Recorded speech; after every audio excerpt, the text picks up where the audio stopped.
derivative kill. There she is. There she is. Welcome to Jill's. Can I offer you some tea? Good tea. Nice house. Would you make me some of that lo mein soup?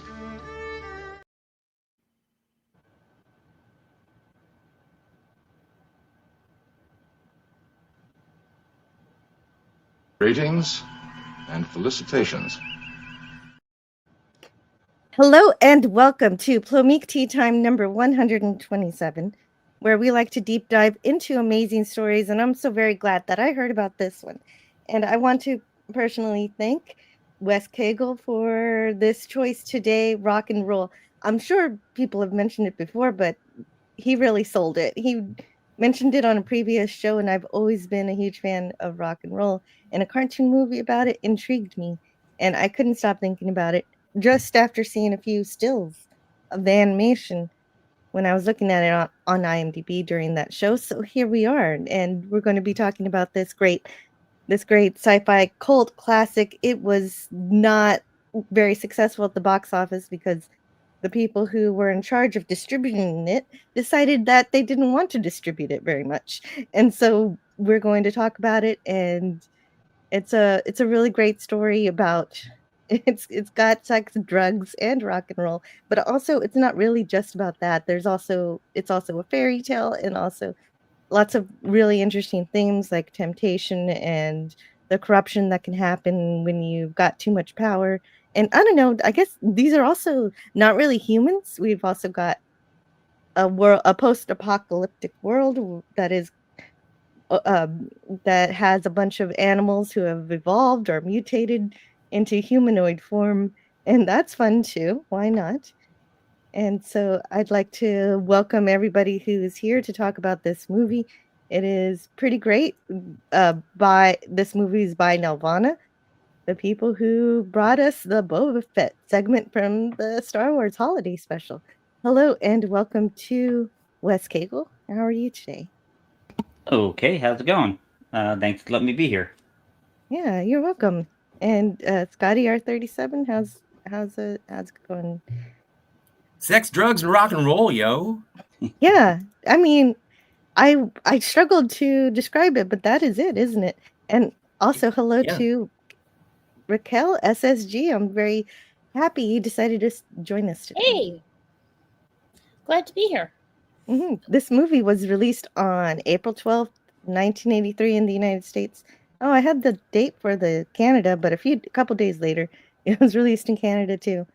Directed by Clive A. Smith, with the screenplay by Peter Sauter and John Halfpenny, with the story by Patrick Lober and Peter Sonder. Oh, there it is. April 15th is when Canada got it.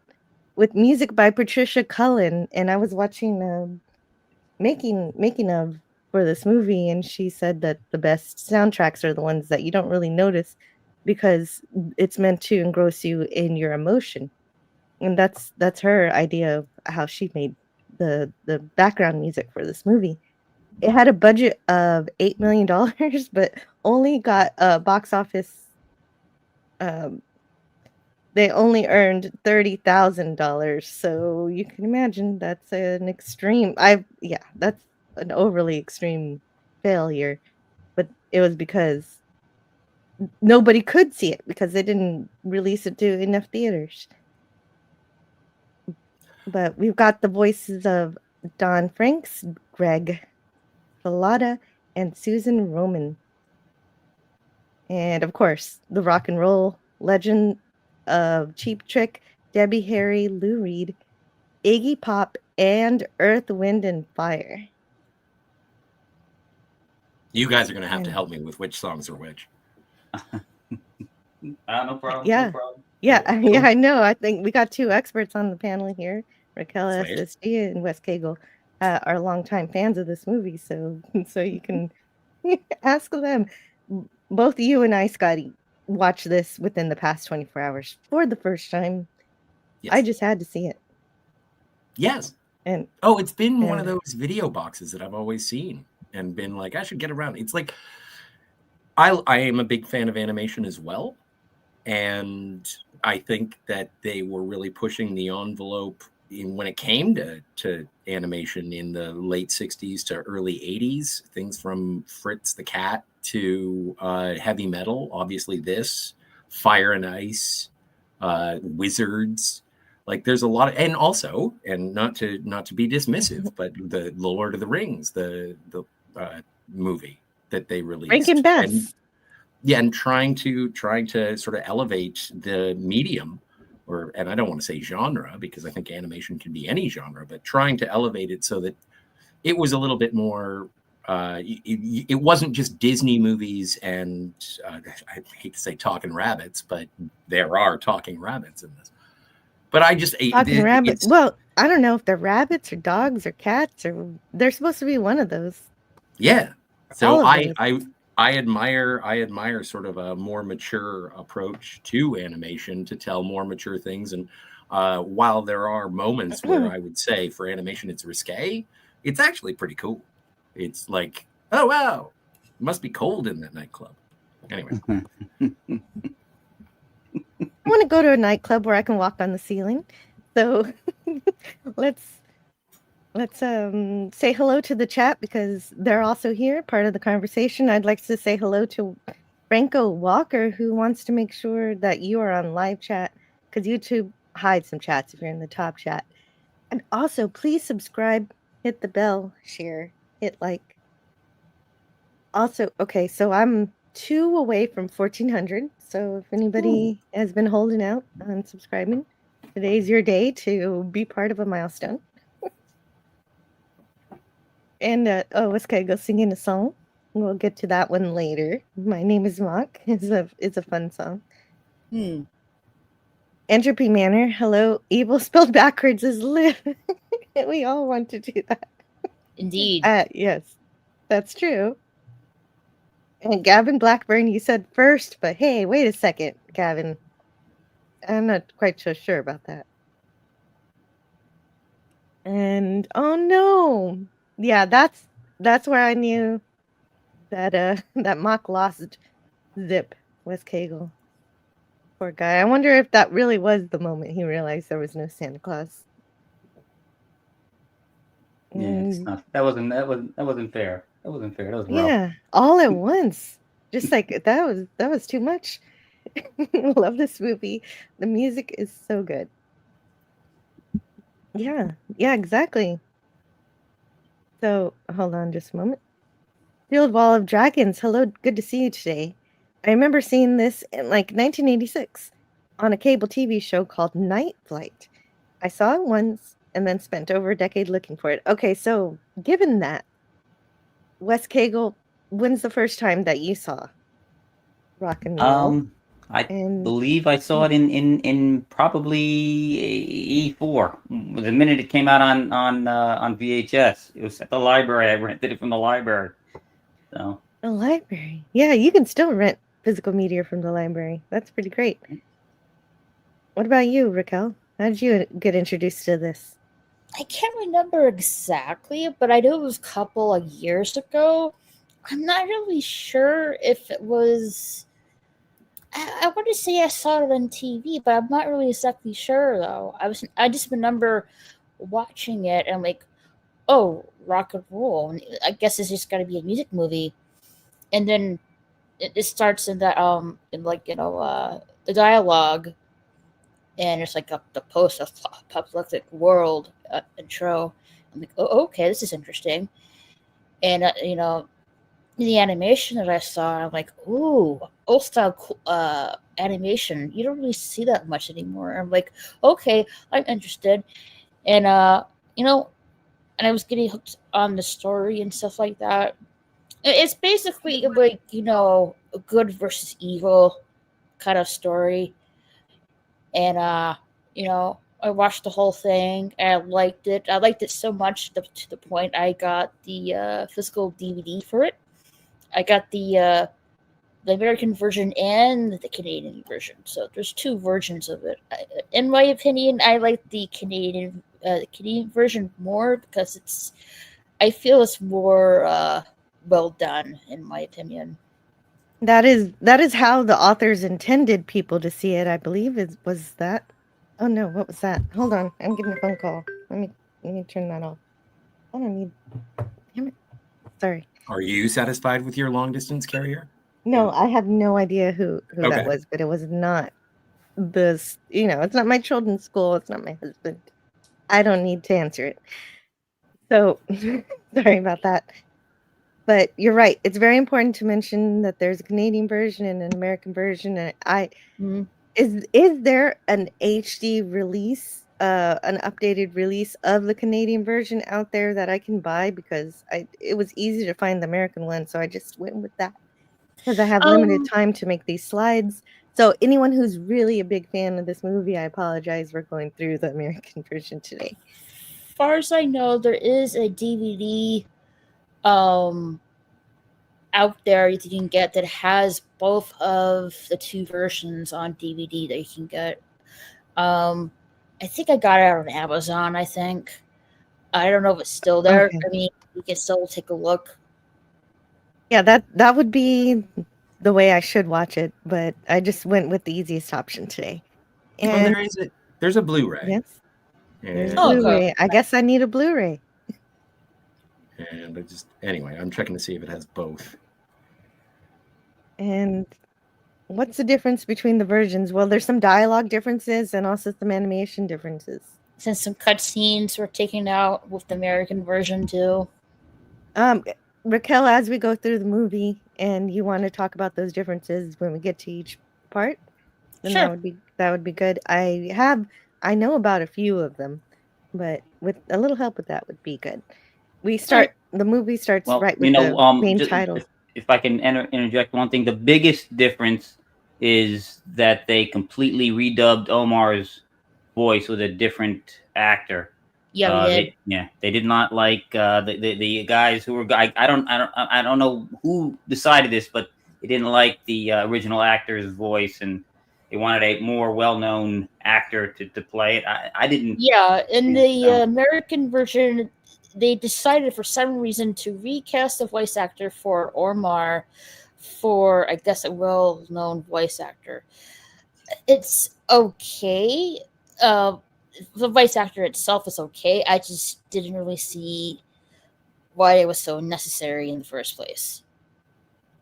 Oh, the American version, it's Paul Lamont. Who was it in the Canadian version? Do you guys know? Greg Salata, I think his name is. Okay, I don't know if I'm pronouncing that right. Well, that's good enough for me. Yeah, Greg. And then Susan Roman, of course, plays Angel. And let's get started with this because it starts off with a little title crawl. Well, not a crawl, but just a title sequence to tell you a bit of the backstory for the movie, just to set things up. And apparently it was suggested by producers to make it less confusing. Yeah, and so is that an American edition? I believe so. And Iggy Pop, yay! My favorite Florida. my favorite Iggy.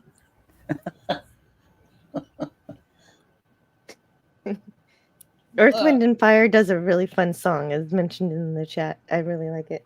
Yeah. I can confirm that the voice actor for Omar in the Canadian version was Greg Salta. Greg Salta. Thank you. Yeah. Thank you, Rika.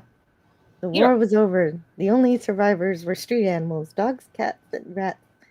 And a new race of mutants involved. So that's how that starts. And yeah, so every well, the thing is, everybody looks humanoid. Everybody pretty much looks human except for their nose is a little more dog-like. So these are animals that become humanoid. So the humans were wiped out then, sadly. That's right. Mock, a legendary super rocker, has retired to ohmTown. There is his computer work at deciphering an ancient code, which would unlock a doorway between this world and another dimension. Obsessed with his dark experiments, Mock himself searches for the last crucial component.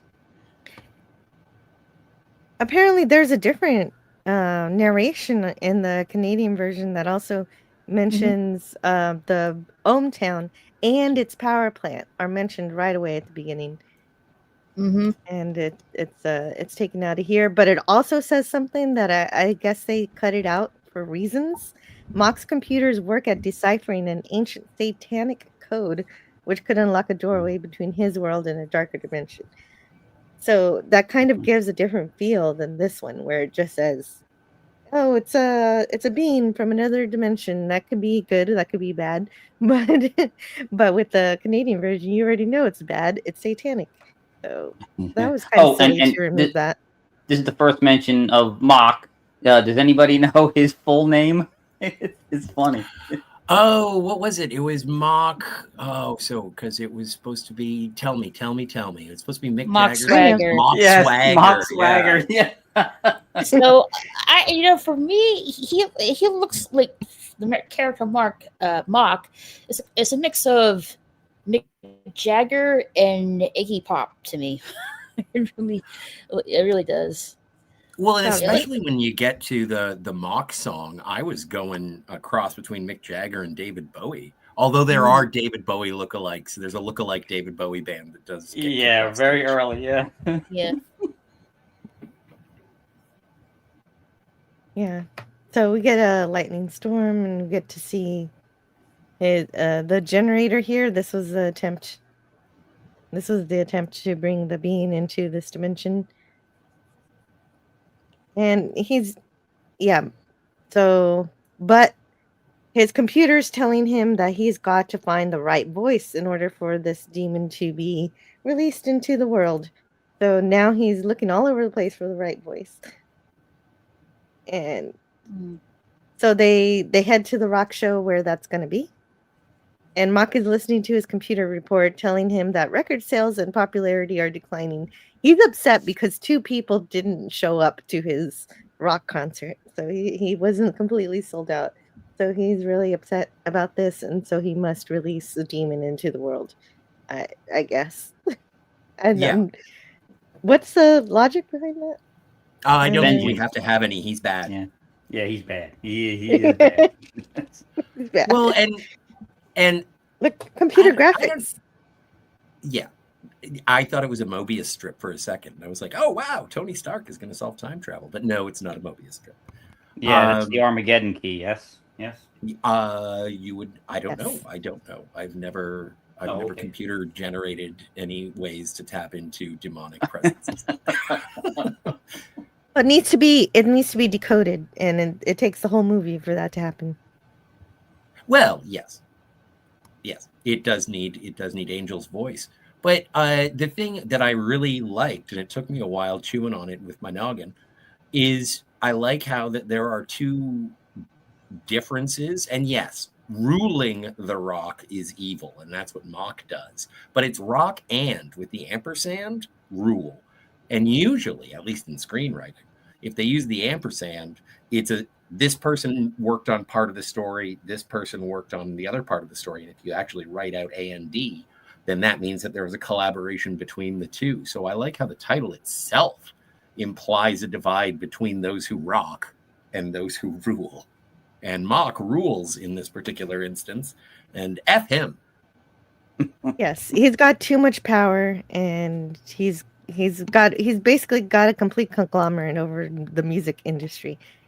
And so but I wanted to mention the computer graphics here, especially because as Shield Wall of Dragon says, I believe it also has some of the first uses of computer animation for a lot of Mock songs, which is true. This is the first traditionally animated film to use CGI. So that's pretty fun. And I like it.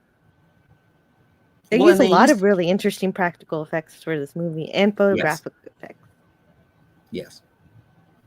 everything from natural flora to cotton between plates. Like, Yeah. yeah, Yeah, I do enjoy the innovation in terms of special effects within an animated film. Jill, you mentioned you watched the making of. Did you see the section where they were using that special camera to do the shots that when they were Yes. flying and stuff? That was pretty interesting. Yes. Yeah. That was definitely very interesting to see 1983 them using computers to set up scenes. And so we're at Mylars. You can't see the top of the two letters there, but it's Mylars. At first I thought it was Lars, but anyway. Talent night. Talent night, yeah. So Omar and Angel, they have a band and they're gonna sing, but he wants to sing his song, she wants to sing her song, and he promises, well, sort of promises that he'll let her sing a song if they play two songs. And she says, I'm gonna trust you. And in the Canadian version it says, yeah, you trust everybody. And so they cut that out in the American version. Well, I like the American version here because when she says "I'm going to trust you," and he plays on his guitar, down, down, down, down, and she sticks her tongue out at him. That sort of gothic, ominous anthem. Yeah. Oh, that one's only in the American version. See, I gotta know more about this because there it is. So I got that. So I'm just going to rip this off like a Band-Aid. Oh no, I don't like that. Is anybody swayed to becoming a furry based on this film? Oh, that. See, I was going to talk to you about this before the show started. And say, don't bring up furries? Okay, fine, sure. Well, you can bring it up, but it's just like, it's not relevant because they're actual beings in this anthropomorphized, Yeah.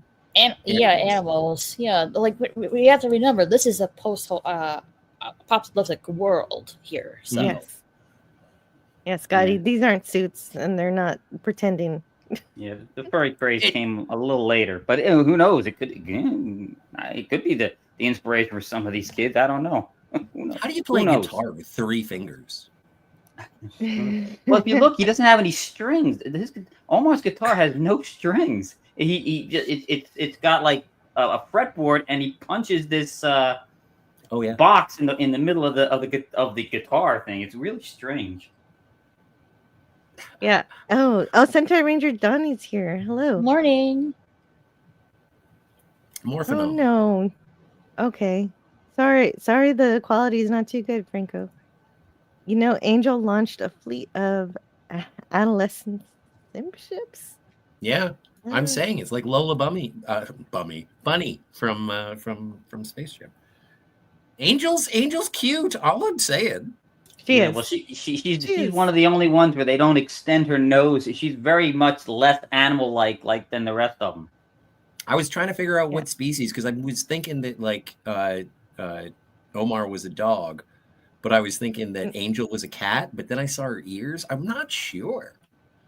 Maybe she's a cat. I don't know. Maybe in the post-apocalyptic world, maybe the guys have longer snouts and the girls don't really have that that long snout look. Maybe it's just how it is in the movie. Yeah. Makes sense. It also kind of made me think of Tank Girl because you had the mutated kangaroos. I liked that. And so I was thinking, oh, wow, I wonder what's going on in Australia. Yeah, kind of a similar feel. They're playing Dizzy and Stretch are playing a video game. Space Kingdom, I think. Yeah, essentially Dizzy has to unplug the game to get Stretch away from it. So these are the other 2 band members. They're also in the band. So Dizzy, they need to go on stage. I have a hard time pronouncing his name, but Dizzy and Stretch, yeah. Dizzy plays drum. This is the rhythm section. So Dizzy plays drums and Stretch. I don't know. Is Stretch already on drugs because he's acting like his brain is melting, or is that just the effects of the video game? I said drums, not anyway. No, I think he's just an idiot. I think he's just an idiot. I think it's the effects. He was originally supposed to be.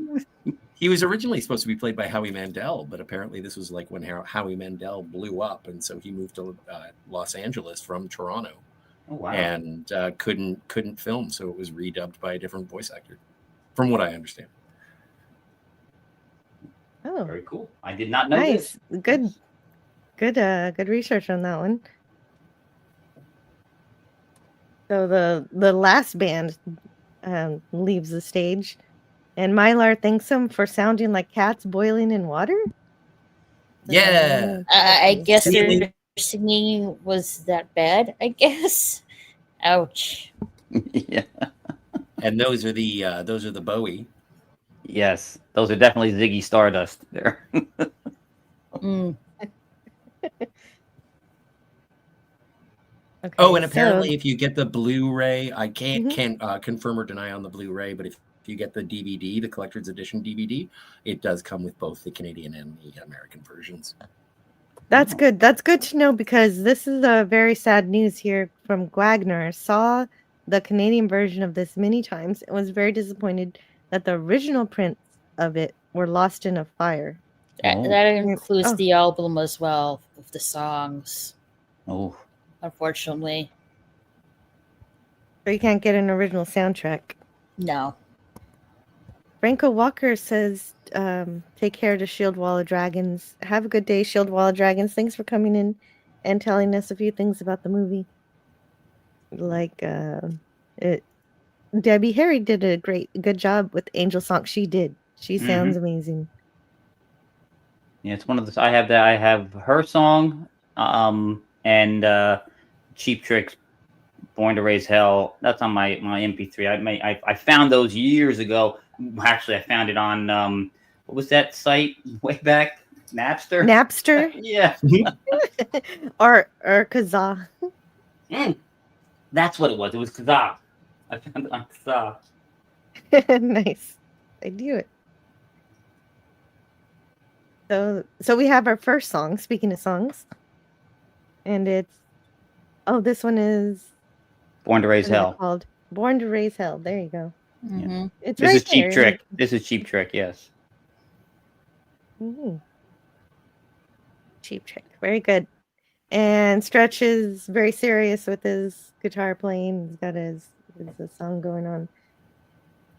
It's on the drums. It's like an anti-love song. I guess so. Yeah. I wasn't born for 11. Well, because he says, you're so pretty and everything, and I love your hair. You're so pretty useless. Yeah. I thought that was funny. Her face, the little girl's face was like, okay, poor kid. Yeah, she's like the only audience member too. And Angel is like not. She ain't feeling it. Yeah, she's song, doing it though. She's Yeah. playing her part. She's still there. She doesn't walk out on him like he does in a minute here. Yeah, Mylar pulls the plug on him. And I guess that was the cue for Angel to start her song. Yes, that's what her idea. She already said, if we have two songs, I get to play a song. And so she warned him she was going to do this, basically. She pretty much was like, putting her foot down with that. Mm. And if we did not think that last scene, if you did not realize that Mock and his crew were the bad guys, the Hugo Boss uniform that they were wearing gives it away. Hugo Boss. Oh, yeah. Yes, I didn't very think about much. that. Oh, they are very much those bad guys. Oh my goodness, we've got a super chat Hey, Zell. right here. It's from Zell. From the UK Danger Man's channel. Hello to Zell. Thank you so much for the £4.99. Howdy, y'all. You should check out a movie called Meet the Feebles. It's an early Peter Jackson movie. Think Sesame Street on drugs. Oh, Or the Muppets. Wow. Muppets on drugs. Yeah, Muppets I've on seen drugs. it. Wow. Oh, you have seen it. What do you think? Yep. Mm.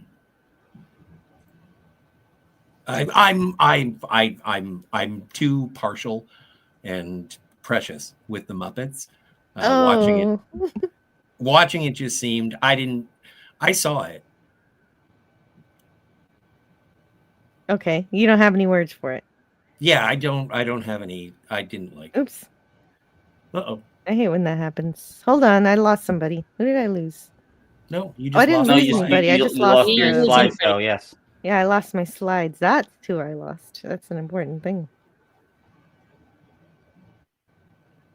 Can't have the stream without There it. you go. See, It's there's because their I uniform. That is a bad guy uniform right there. Yes. okay. I I'm think gonna he's a play this for chauffeur. Zell.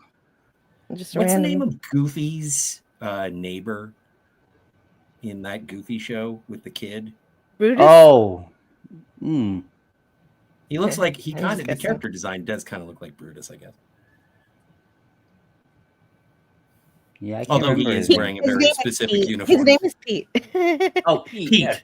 Pete, yes. His name is Pete. I was thinking of Popeye the Sailor Man, but thank you so much, Zell, for that super chat. Yeah.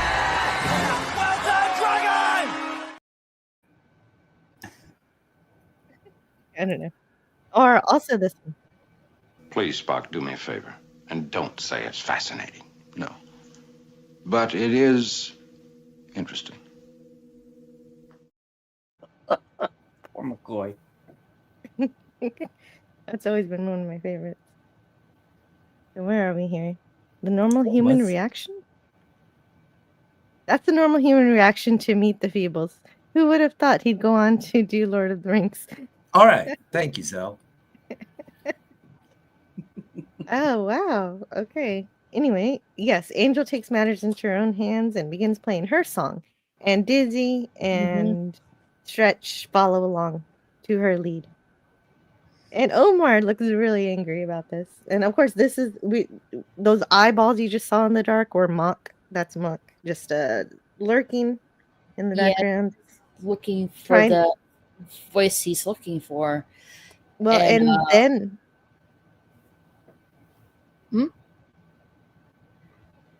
Well, yes, he's got this ring on that can tell the frequency of the voice that he needs to summon forth a demon from hell, and so it's glowing. So he's excited.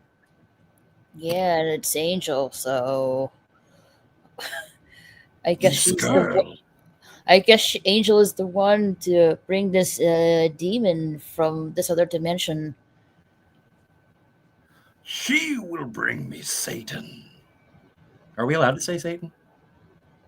Yes, we can say Satan. We're not Right. in yeah. Kansas anymore. we're not in preschool, so we're okay.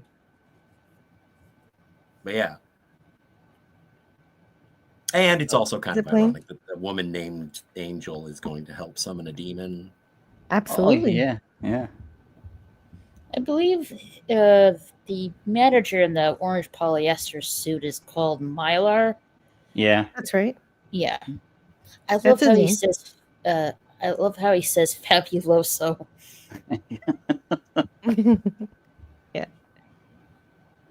Yeah, when So- they mention Mock's name, of course, the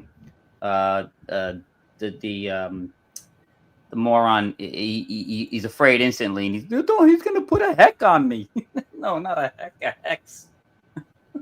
Oh yeah, that was a cute joke. Yeah, because he couldn't think of the right word.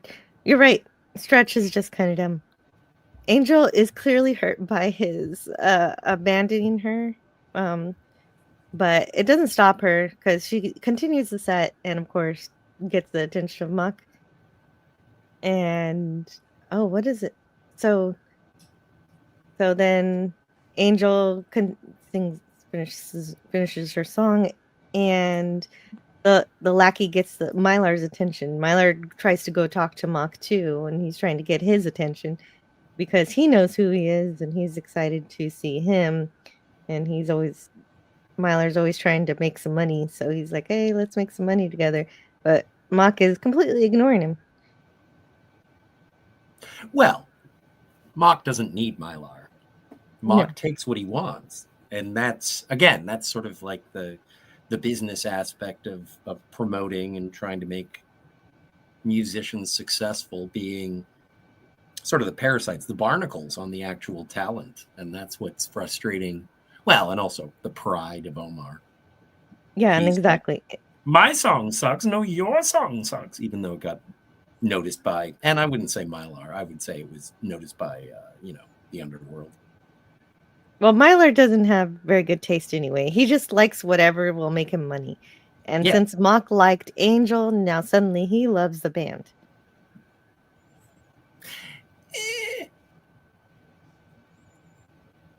Well, he's pretending to love it. Well, he sees them says, useful.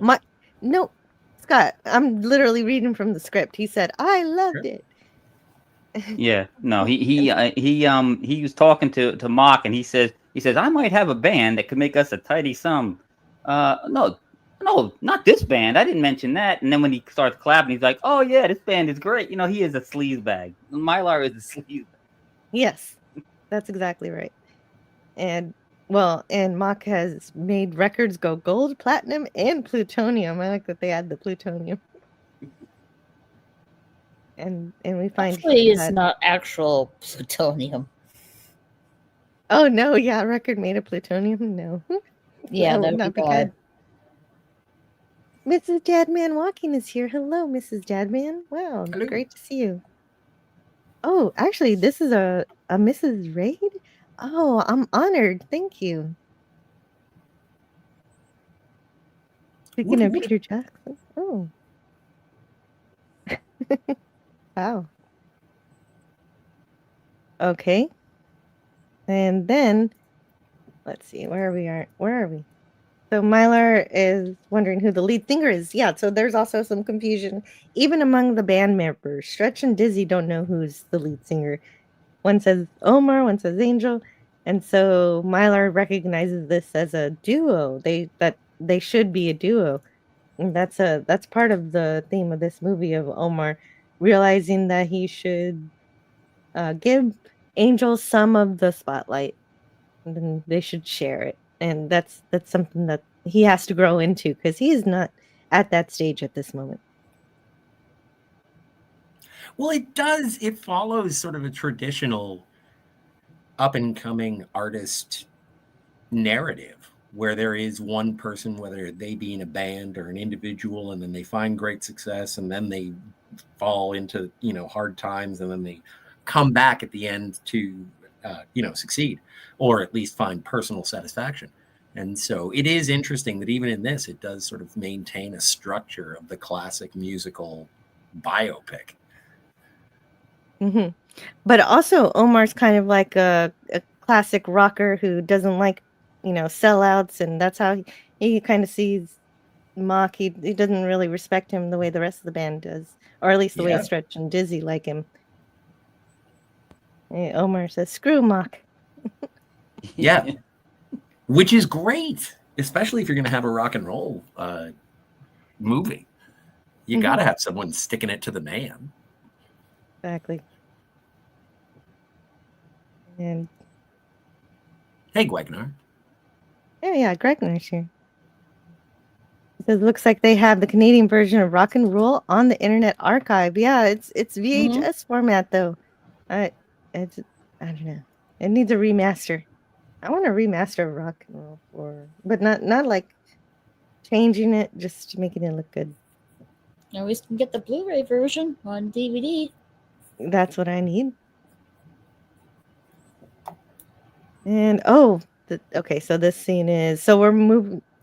There was apparently, we saw an advertising for Mock's new album. It was a giant billboard. I already passed that by. Coming soon from Mock. Rock and Roll is here to slay. And so Dizzy turns. Okay, so he leaves. And so we have Angel sitting alone, and Omar comes up to her to say, well, you actually did really well. And they cut this Canadian line here where Omar says, sometimes I walk, sometimes I talk. I'm talking now in terms of why he left her in the middle of her song. Yeah, she was like Angel was like, she thought Omar was like gonna come by and give her attitude when he was just really when he was really just going over to praise her. So he did feel bad that he let her down.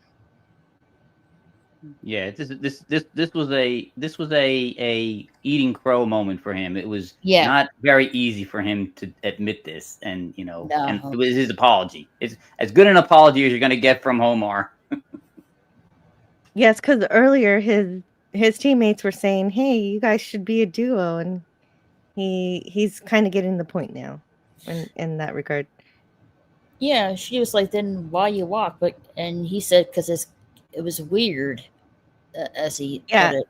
she says she knows what he means, but I don't really know what he means. I guess maybe a big glowing light from the audience was weird, but I don't know.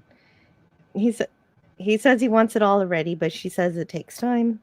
And so they get close and they have a nice night at Thunder Row, where there are a lot of abandoned cars used for things. Yeah, that was a very weird scene. Well, it is. Yeah, so some of these cars, I guess they drove them here, but some of them just seem like old abandoned cars. And that's the kind of car that they make love in here. Mm-hmm. And they're interrupted. I don't know, like, was it let's see. It's one of the Shelper boys. Yes, it's Zip. Zip. Not the bright one. Oh, I thought it was Sleazy. Or is it Zip? I thought it was. I was pretty sure it was Zip. Okay, I'll trust you because they all kind of look the same. They kind of look like the same. Like, I know Toad has the scar on his face. Yeah, underneath one eye. Yeah. Yeah. They might be fraternal twins or something.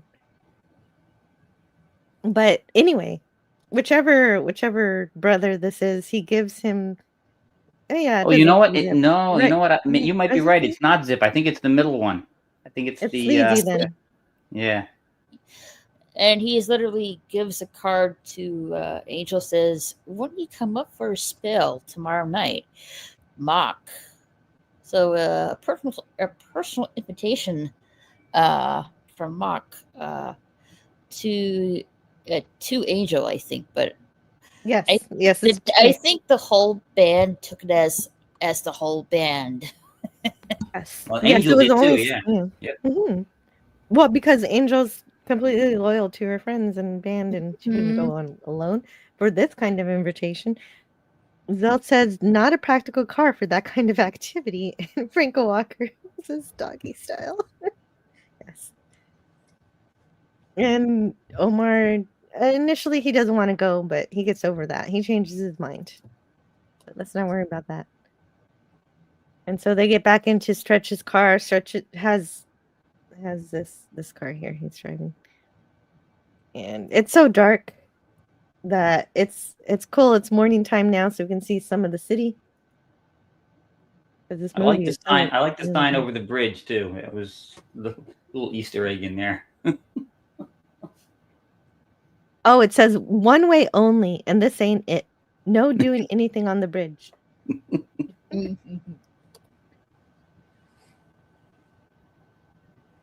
And so they're all gonna meet the Magic Man, and they do talk about how he's. Well, actually, only in the Canadian version do they mention, "Oh, it's a scam. He's got nothing to say." So he just does video tricks. They don't mention that here, and we see it anyway. So I guess it's okay that they cut it. Nice. Yeah, we figure it out that it's not real magic. So yeah, right. Yeah, he's more like a Wizard of Oz kind of fellow. Yeah, it's just smoke and mirrors, really. Mm-hmm. And yeah, and random thoughts. Hey. Oh. Well, hey, Gorilla's random thoughts. If you were here from the, if you were understanding the context of the particular scene we were in, they were kind of like on Lover's Lane or Hill or whatever, and where you go take your car and make out and stuff in the car, and so, and all of the people in this movie are not people; they're all mutated humanoid animals, and so Franco Walker's joke was perfect. And so they're at his mansion. They're at Mock's mansion, and for some reason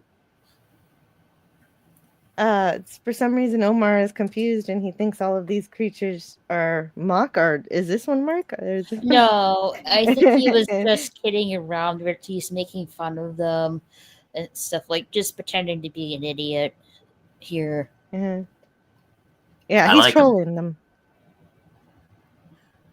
Omar's my And kind of cat.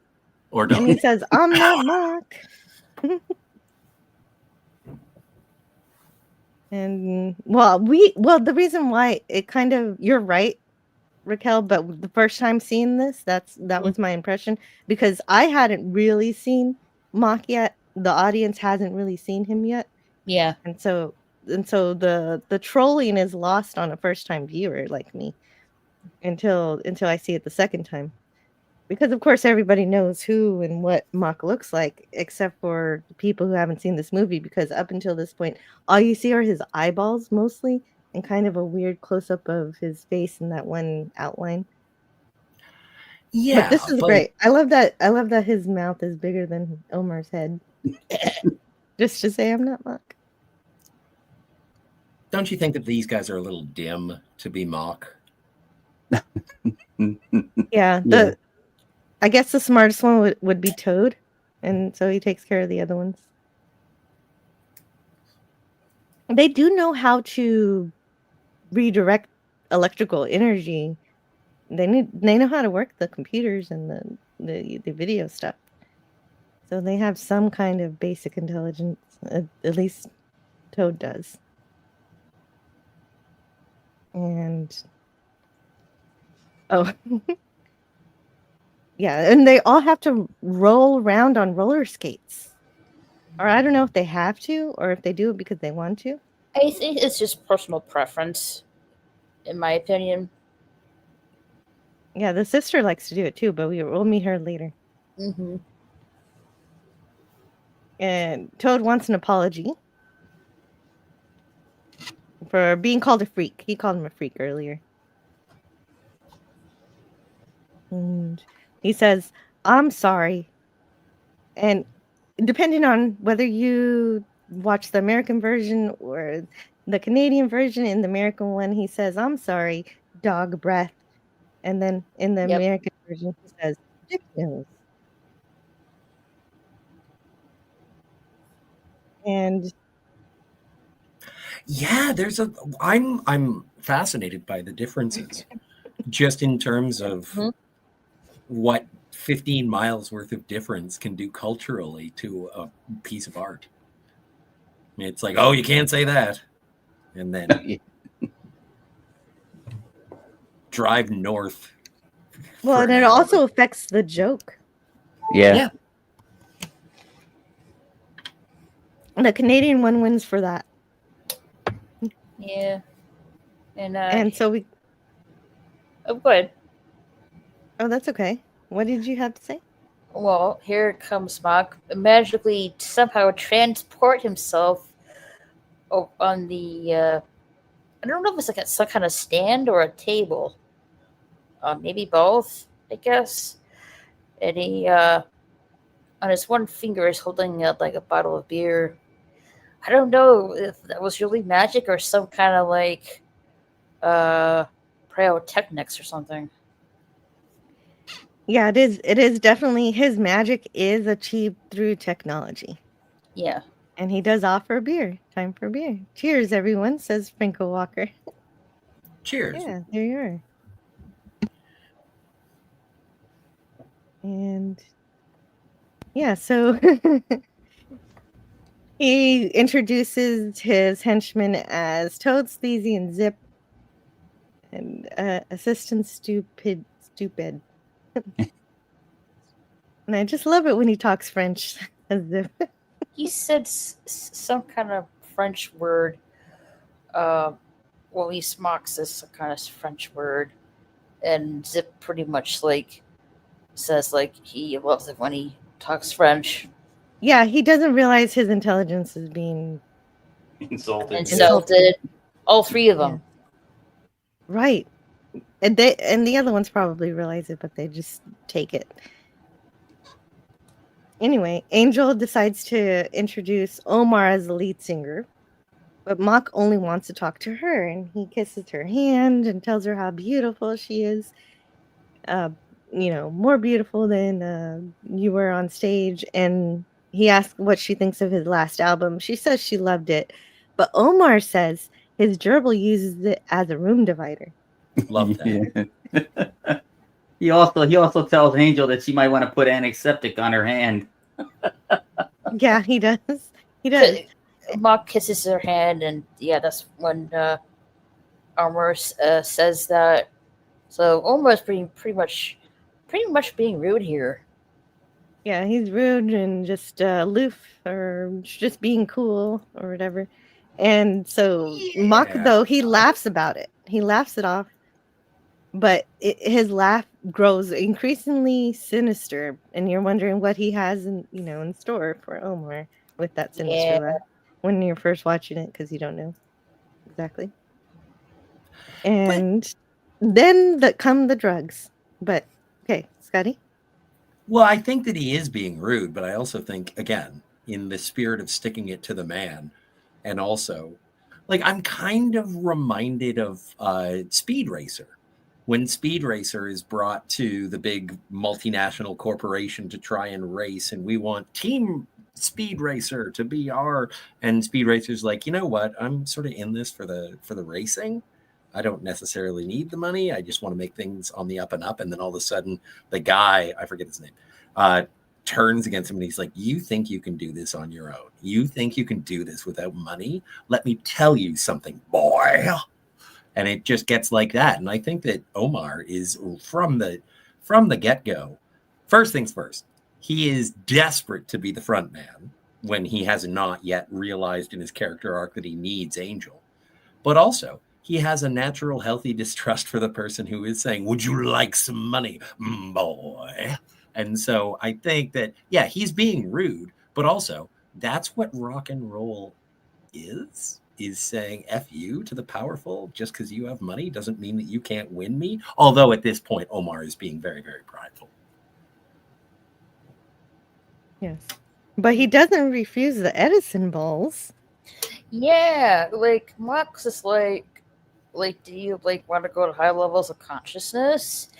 And yeah, Toad gives Omar the Edison balls, which is a hypnotic ball.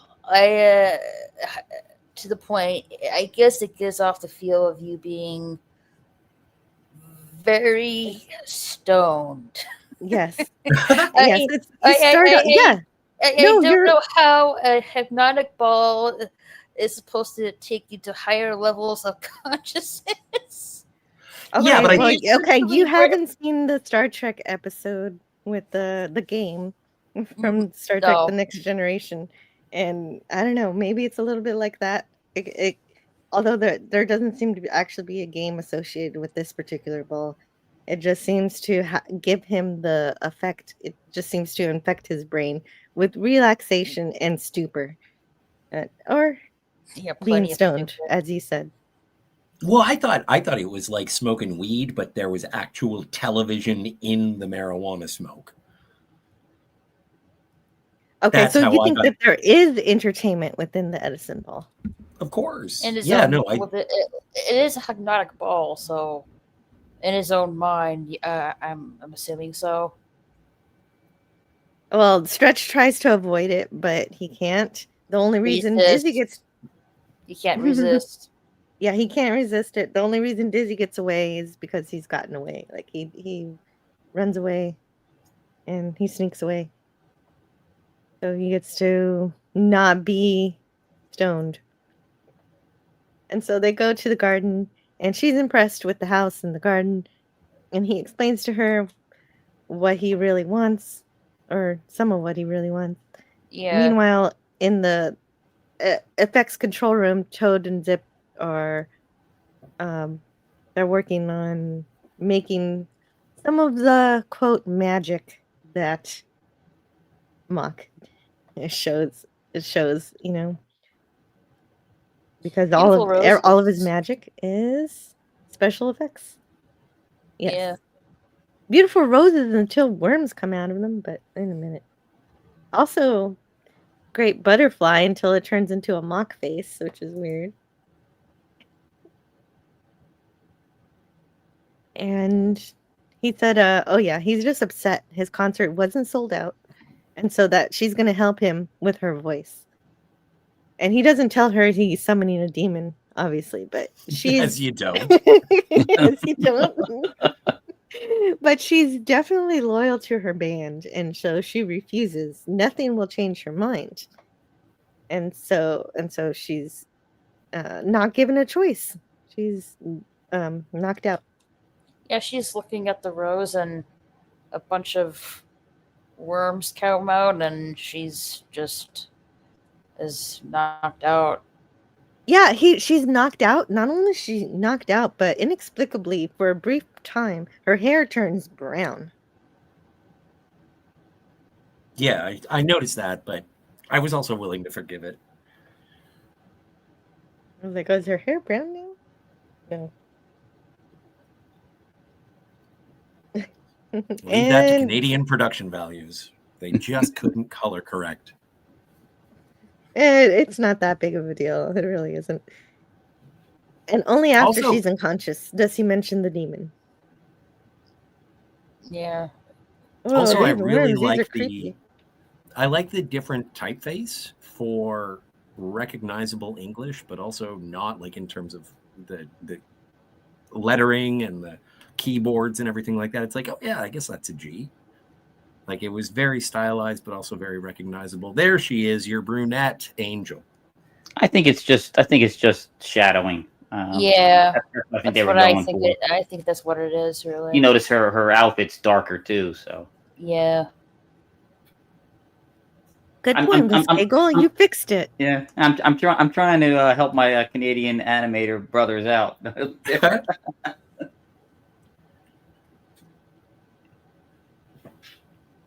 Franco in the chat says, summoning demons is something you definitely want to keep quiet about. Yeah, don't say the quiet part out loud. Yeah, don't put it on your business card. That is something you don't want to do. Well, that's true too. But if you are, which you shouldn't, don't advertise. No.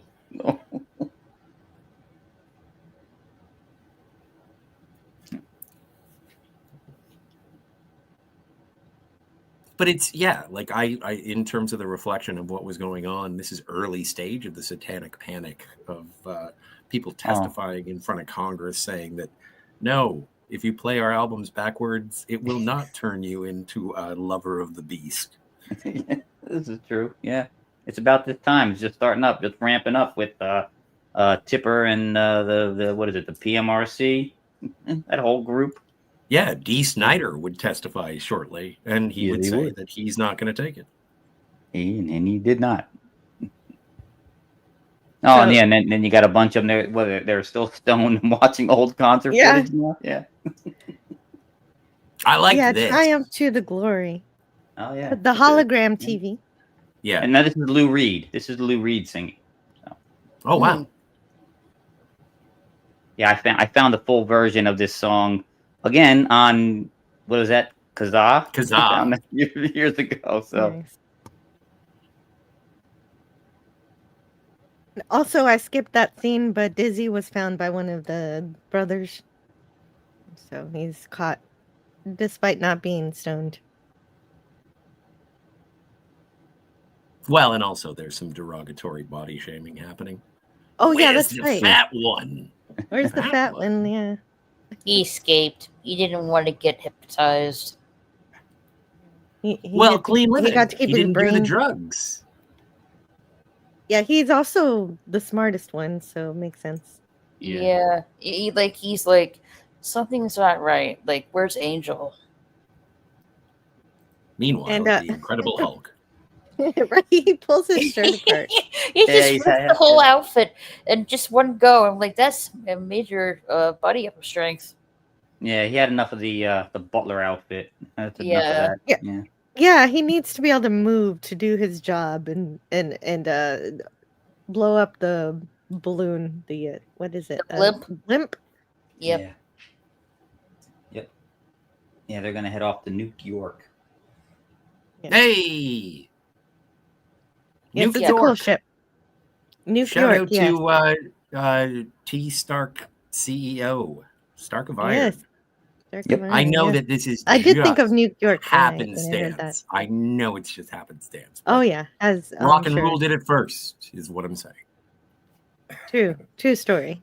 But it's a cute pun either way. It is. I like it. Well, and I like same deal with Ohm Town. Yeah. Where it is unit of power resistance. generator, and so ohms, and then also That's cute hometown. because but the thing is, ohm is a resistance, but I guess it's still related to electricity, so it's good enough. Ohms are units of resistance. Yeah, I keep getting that in my crossword puzzles online all the time.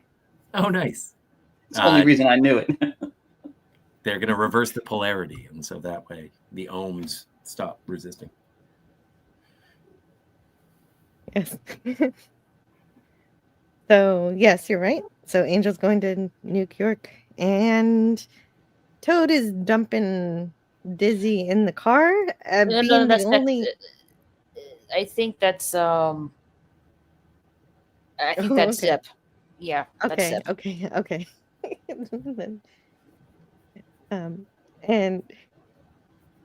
And so Dizzy's the only conscious one in the car. So it's not a good thing when you're in the back seat and the car starts moving.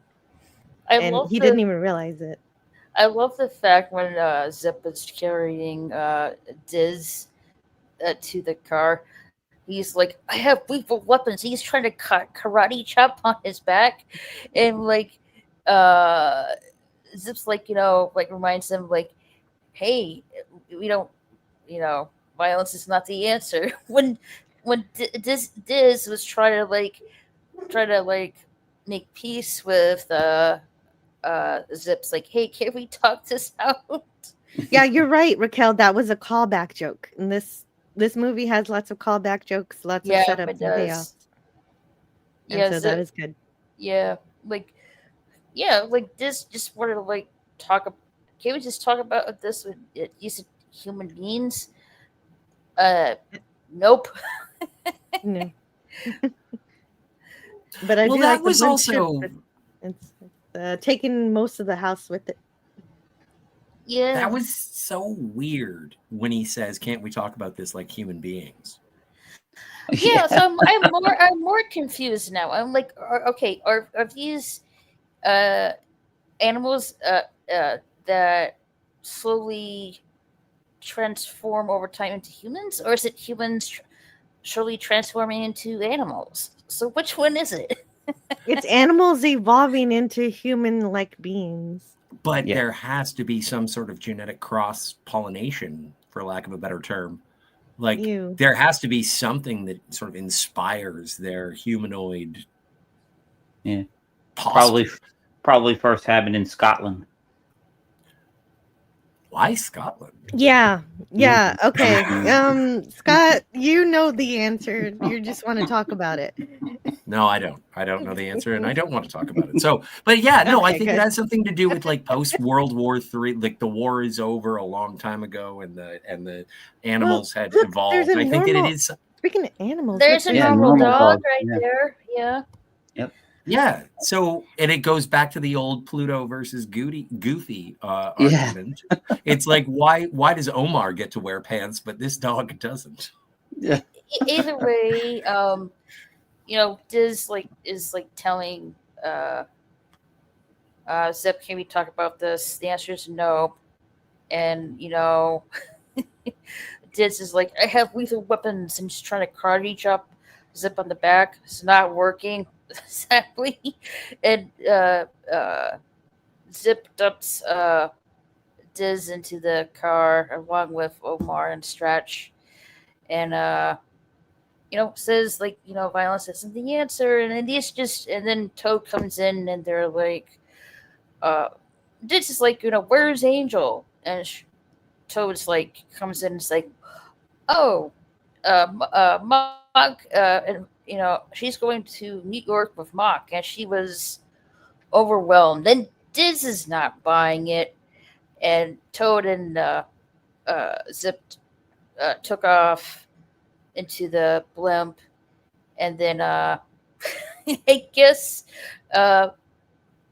Diz, Omar, and Stretch another thought to put the parking brake on, so the car is Yeah. just like suddenly Or rolling down the. yeah, I down was the hill. wondering because Stretch cares about his car. He would put the parking brake on. I was wondering if maybe the brothers undid it too, I so think that they will Omar like roll away. possibly uh uh didn't put the disengage the parking brake on, or maybe the Shelp brothers did on purpose. That's what I was saying. Yes.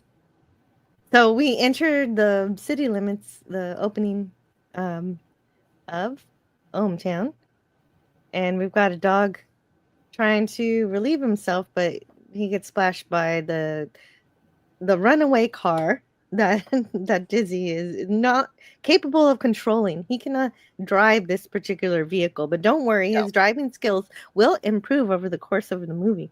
Yeah, this sequence is funny. The thing in the background here. I don't know if you got the clips for it, the perfect clips, but he tried to Yes, get I out of did. the way. Yeah. Yes, I got it. Yeah, Yes, I saw that.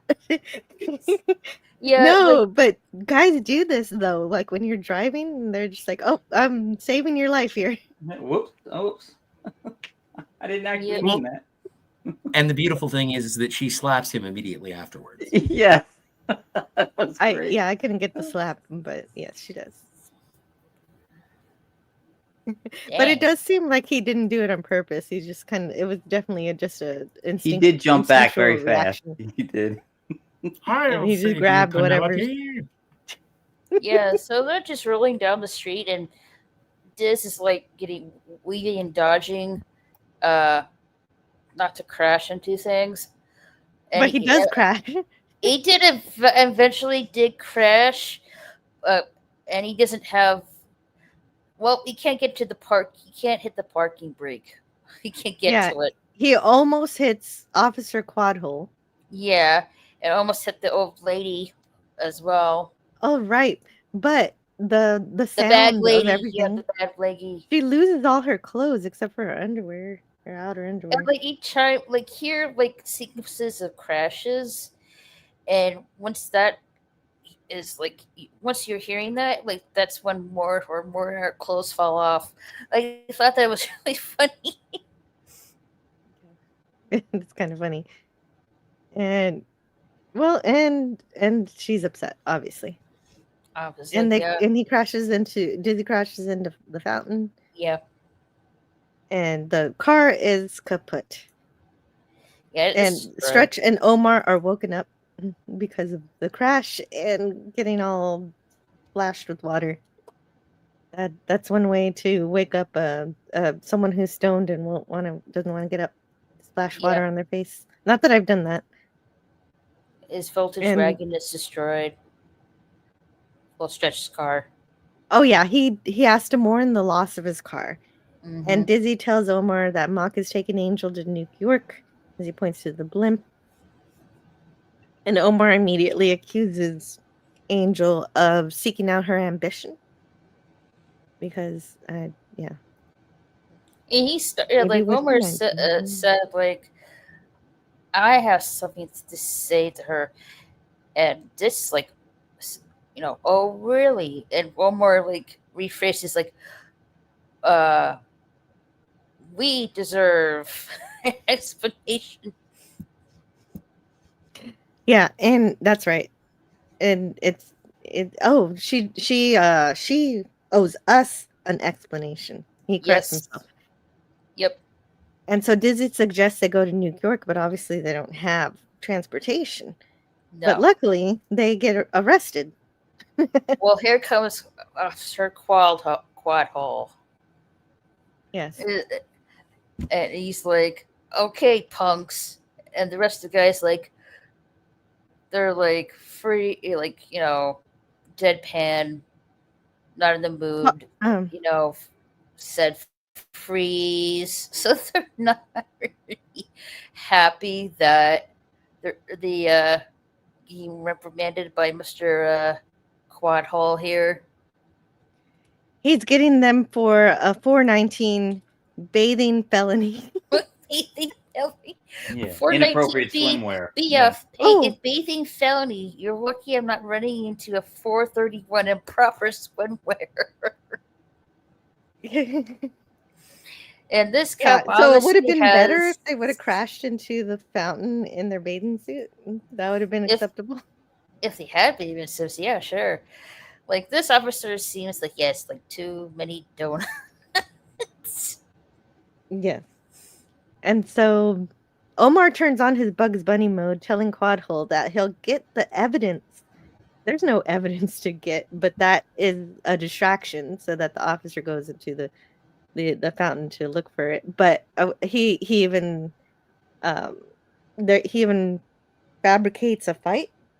Omar cleverly fabricates a fight over who should get the evidence, and that solidifies that the officer is definitely going to buy the distraction. Yeah, and Diz is like telling him, like, their friend Angel was taken, and Officer Quadho was like, "This is a confession," and Diz is like, "No." Yeah, Dizzy tries to say, yeah. Dizzy tries to say there's a real crime happening, and Yeah. here are the real bad guys. Yeah, but he stopped himself because, doesn't care. who would believe him that a legendary singer abducted somebody? And Omar's ruse works, and he hijacks the police car for the duration of the movie. Yeah, they checked Officer Quadhole, and they took his police car. His hover car, and and he's like screaming, "They're hover cars." Slime! I think that's what he's screaming. He's really strong. He breaks turns apart the wheel. steering wheel in half. Oh, and we get a song. So we got the next song happening here. We've got what's the name of this one? Going Down the Road with a Friend or Two. I got all the lyrics for all the songs, but not the names of the songs. Mm-hmm. But anyway, it's a road trip song. I love road trip songs. That picture right there, that reminds me of the. I think of every time I see this picture, it reminds me of the album cover of Judas Priest's Point of Entry, the alternate cover, the one that we didn't get in America, the one that was international. But that's the exact picture. Nice, thank you. I wouldn't have caught that. Oh, in the Canadian version, they cut out a bit where Dizzy is telling them all about his aunt in New York, and Aunt Edith. And that she's a famous artist. Mm-hmm. And he doesn't mention her name yet, but yes, her name is Edith. Mm. And they just cut it out. No, I love the scenery here. It's just so beautiful. Yeah, it's awesome work. Yeah, great it looks to look like at. And it's really fun to get out of the dark, damp, dreary, smoggy city into Mother Nature like this. And it is beautiful. And light bridge. Oh, I love the light bridge. Yeah, that was pretty. Yeah, cool I do too. Yeah. We need some light bridges. Seems like it would save some time.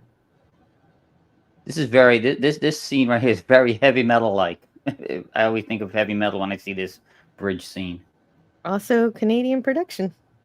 Yes. Yeah. Yeah. That's a good one too.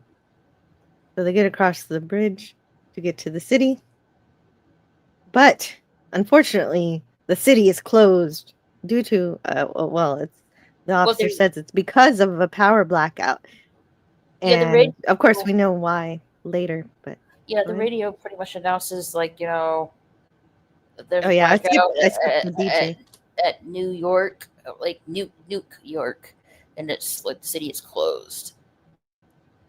Yeah, and we And meet Omar's we like, meet Officer Yeah, I was it skipped John Wayne. Yeah. Officer John Wayne. Yeah, I skipped the DJ because it's essentially the same thing that we learn when we get up to the officer. And Omar tries to impersonate the officer, and that doesn't work. He's like, I have some scientists with me, and here's the information. And the officer says, "Hey, this is a tuna fish license, fishing license, fishing license." Yeah.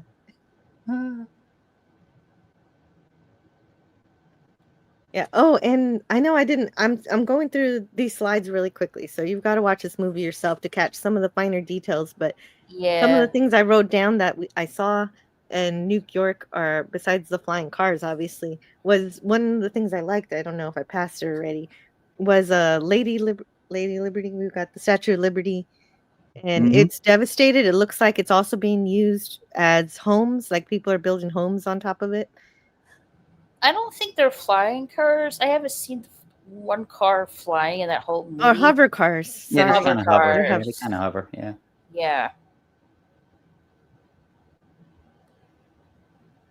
And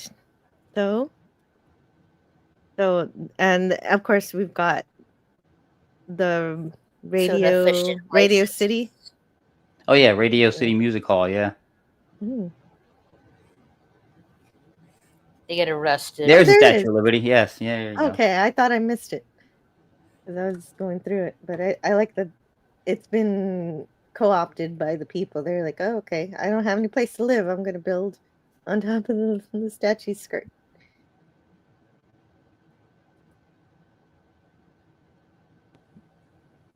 And so the boys are trying to get in. And they did get in because they got arrested.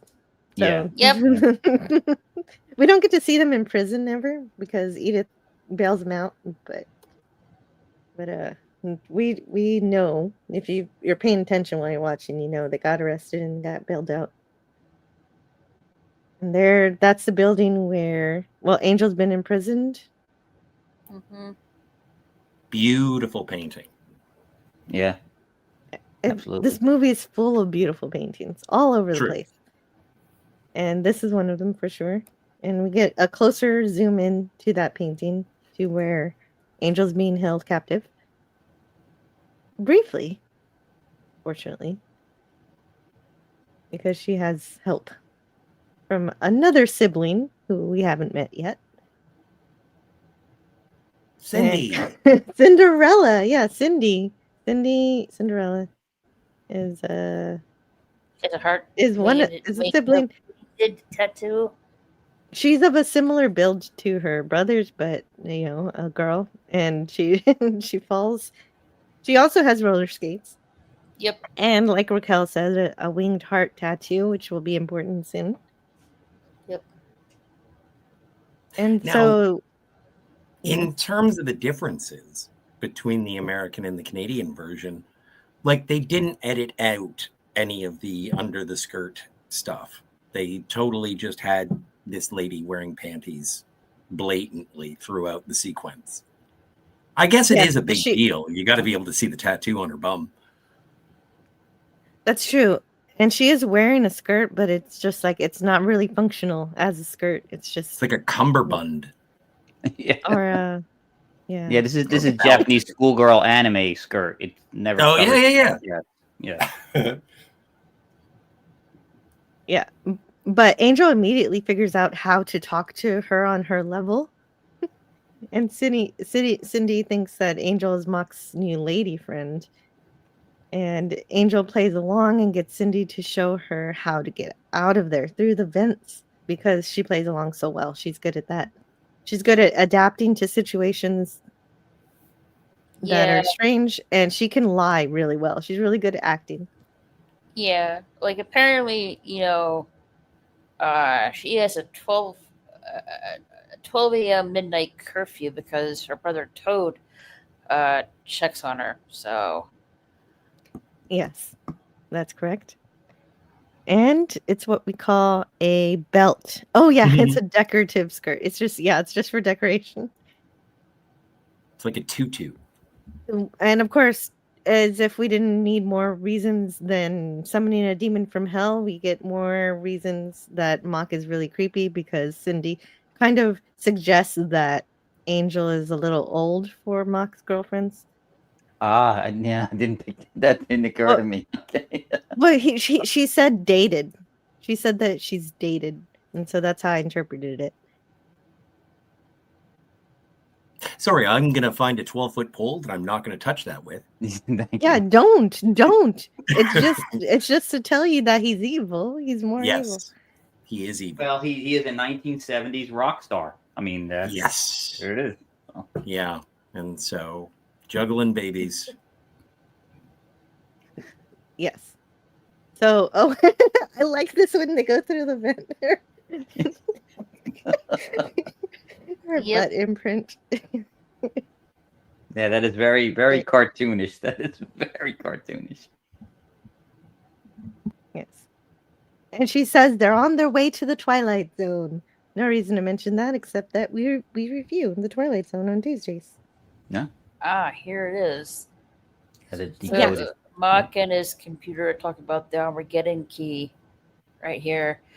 And the computer is saying that Angel has to sing this song in this frequency to open the other dimension. That's right. I always thought about. I always wondered. She actually sings, so you can hear the notes she's singing. I wonder if these notes are the exact notes in real life. If those match up to how she's singing. I was curious. I have no idea. They do look like Probably. they are real notes. I mean, they are all. It is set up like a real. It isn't gibberish, so it could be. And it's not a song. The part that she sings to open the gate. Well, we'll get to that later. But it's not part of the song. It's just like a chant. It's like it's There's not no words. yeah. It's kind of just Yeah. like tones, right? Yep. Mhm. It's like So yes, Mogwai. the Armageddon key is fully decoded, and he's got a printout of the song the Angel needs to sing, so he can have his demon. And he's so happy about this, but the CPU tells him some bad news. That he could be stopped, because he's thinking, I can't be stopped. And who can stop me? But then the computer says something very contradictory and confusing. It says, after a brief search, no one. So No No we know what one. that means we know what that means at the end of the movie. And at this point, Mock misinterprets it to mean that no such person can stop me. But yes, no one. It's kind of like Lord of the Rings. We're defeating the Witch King. No man can kill me or whatever. You know what I mean? Yeah, it's a double meaning. I I'm guess no a man. Yes. misunderstanding really of the phrase.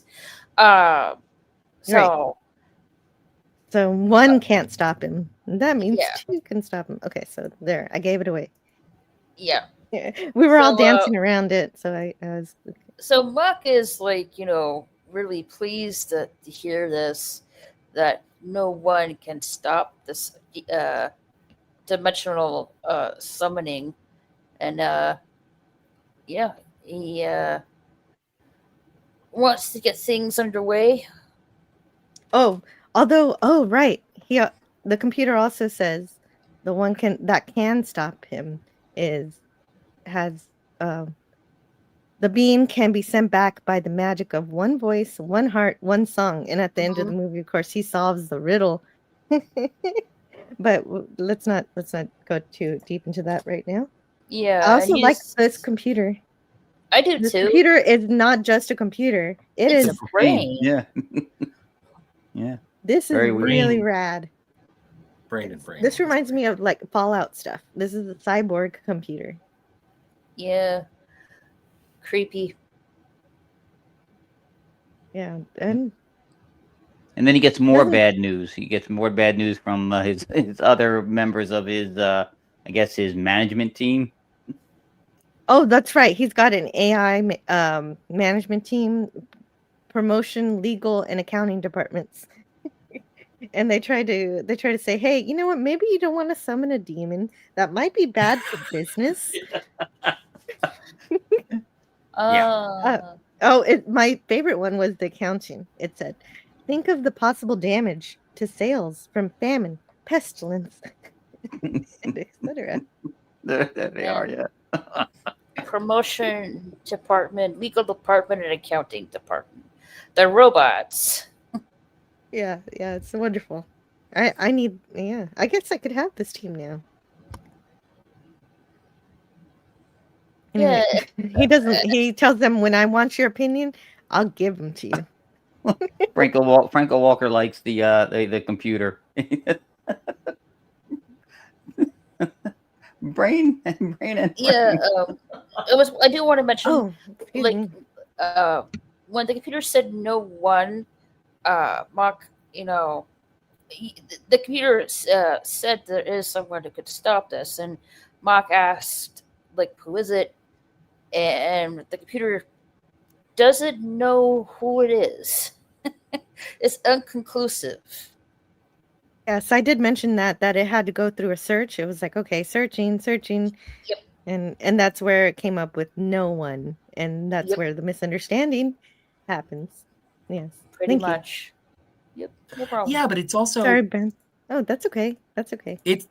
It's also something where they had to go on like a worldwide talent hunt to try and find Angel. And so perhaps there was no duet that had happened between Angel and Omar that had been recorded by the AI. And so it's like, there is a tone. We haven't heard it yet. True. Yeah, there's a difference between summoning the demon and stopping the demon. So, or de-summoning, anyway. De-summoning? I don't know. I'm making up words. Yeah, no, it's good. Brain. I love it. What is brain? Whose brain is that? We have no idea. It's Spock's. It must be. Worse. Brain. It's missing. So he doesn't want any help from his AI department. So he when I want your advice, I'll give it to you. It's something he says to him. Yeah, his opinion. I'll give you my opinion. There it is. Yeah. Cindy Meanwhile, and Angel. Cindy and Angel are going to a dance party. Who wants to go on a dance party? It's Friday. Studio 54. Oh, it's Saturday. There. Look, I love this cat. I love this kitty cat right as well. here. Yeah. And it takes a swipe at the. I didn't get the swipe, but I got this. Oh. Yep. Swipe nice. At the. At us. Yes. And again, because when you're a cute little kitty cat in a mean city, you've got to get your claws out sometimes. True. But this also reminds everyone in the audience that survey says cats are jerks. Yeah. No, but it's self-defense. Like I said, against us, there's a whole cat. screen and world of animation versus real life.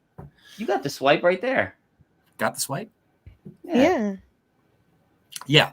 So yes, anyway, I did. I don't know why I forgot this cat I got is very angry at us. I think well, it's not angry at us. It's angry. It's just living a tough life. It's got to survive with all these crazy mutants running around. There you go again. I don't defending blame the Big Cat. I am. Dang, there's nothing wrong with cat this. Is just scared. Dang it. Okay, I'm sorry. I'm biased. I'm prejudiced against cats. So You are, Oh, because yeah. cats are they're both predator and prey, and so they have to play both roles, and it's a tough life for a cat. And you just I don't love understand. cats. I love cats, but cats are jerks. Man, they can cats be are jerks, yes. They can be jerks. But I But love through them. Still necessity, love them. they're jerks because they need to be. They need to survive. Otherwise, we Sometimes wouldn't they're have jerks, cats. but most of the time they're really lovable. Anywho, Exactly. Exactly. They moving. can be sweet, but of Yeah. course, if they're in what? Well, I know you want to move on, but I'm talking about cats. And Yeah, the yeah, you're cat. right. If they're domesticated cats, then they could be a lot sweeter, especially to the people who provide them with sustenance.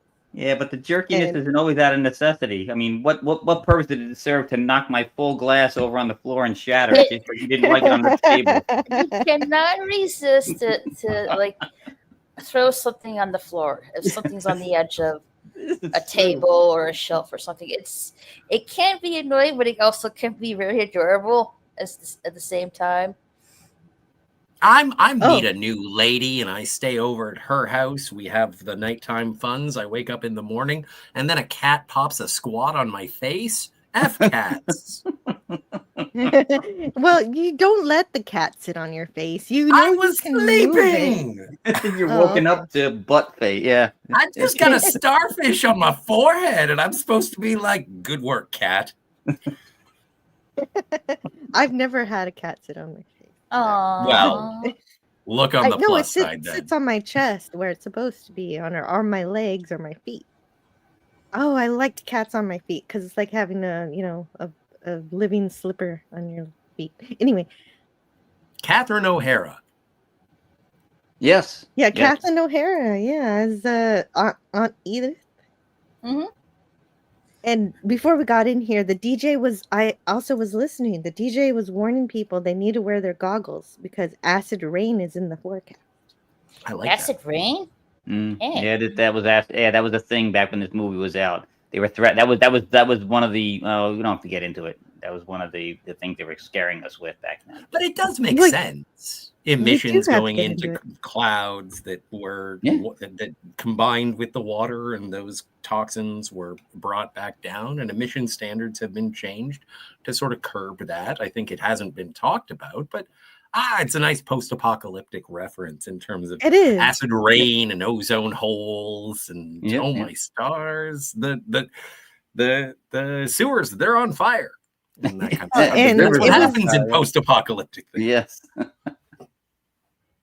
It was in Fifth Element too. You go low down in the city, and you need protection to walk Heck, they around. did it in the Jetsons movie. At the beginning of the Jetsons movie, the Jetsons are like, the smog's thick today. And so they flip a switch and the entire apartment building goes up above the smog. It's great. Is that the one with Tiffany in it? That Jetson That's movie? the one with Tiffany in it, yeah. That's old. Wow.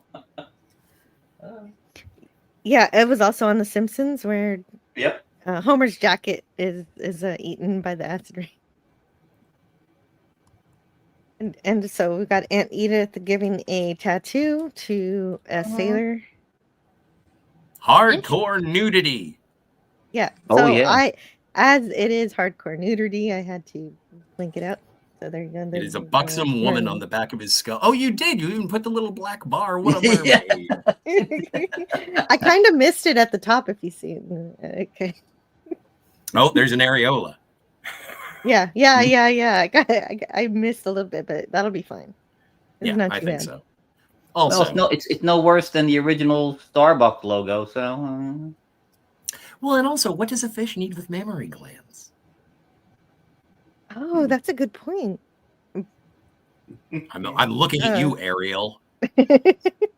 No, I find this Oh, interesting. they have hair though. I don't know if they're not completely fishy. Like they're still more like a whale. Like dolphin? Half lady? Yeah, half like a dolphin. All right. I'm okay with this. No, I find this interesting. So it seems like she's tattooing the person's head with a blowtorch, but that I don't really. It's not obvious. It's obviously it's not a blowtorch, but it does give that look to it. So I think it's maybe supposed to be like a laser. Yeah, I think it's supposed to be like a laser. I think. a laser, like Yeah. that's really interesting. A laser tattoo. Yeah, yeah, that's pretty Yep. creative. Oh, yeah, and there are lasers. There are going to be more lasers in this movie. Franco Walker says cats are our alien overlords. They've been monitoring us since the ancient Egyptian times. Stargate. Yep. The only creatures on the planet of higher intelligence than the cats are the dolphins and the mice. Oh, right. Yeah, I never expected the mice. But it's true. And yeah, if you saw a 6-foot drinking glass sitting on the edge of the Grand Canyon, you'd push it in, says Entropy Manor. Speaking of the scale of cats to humans.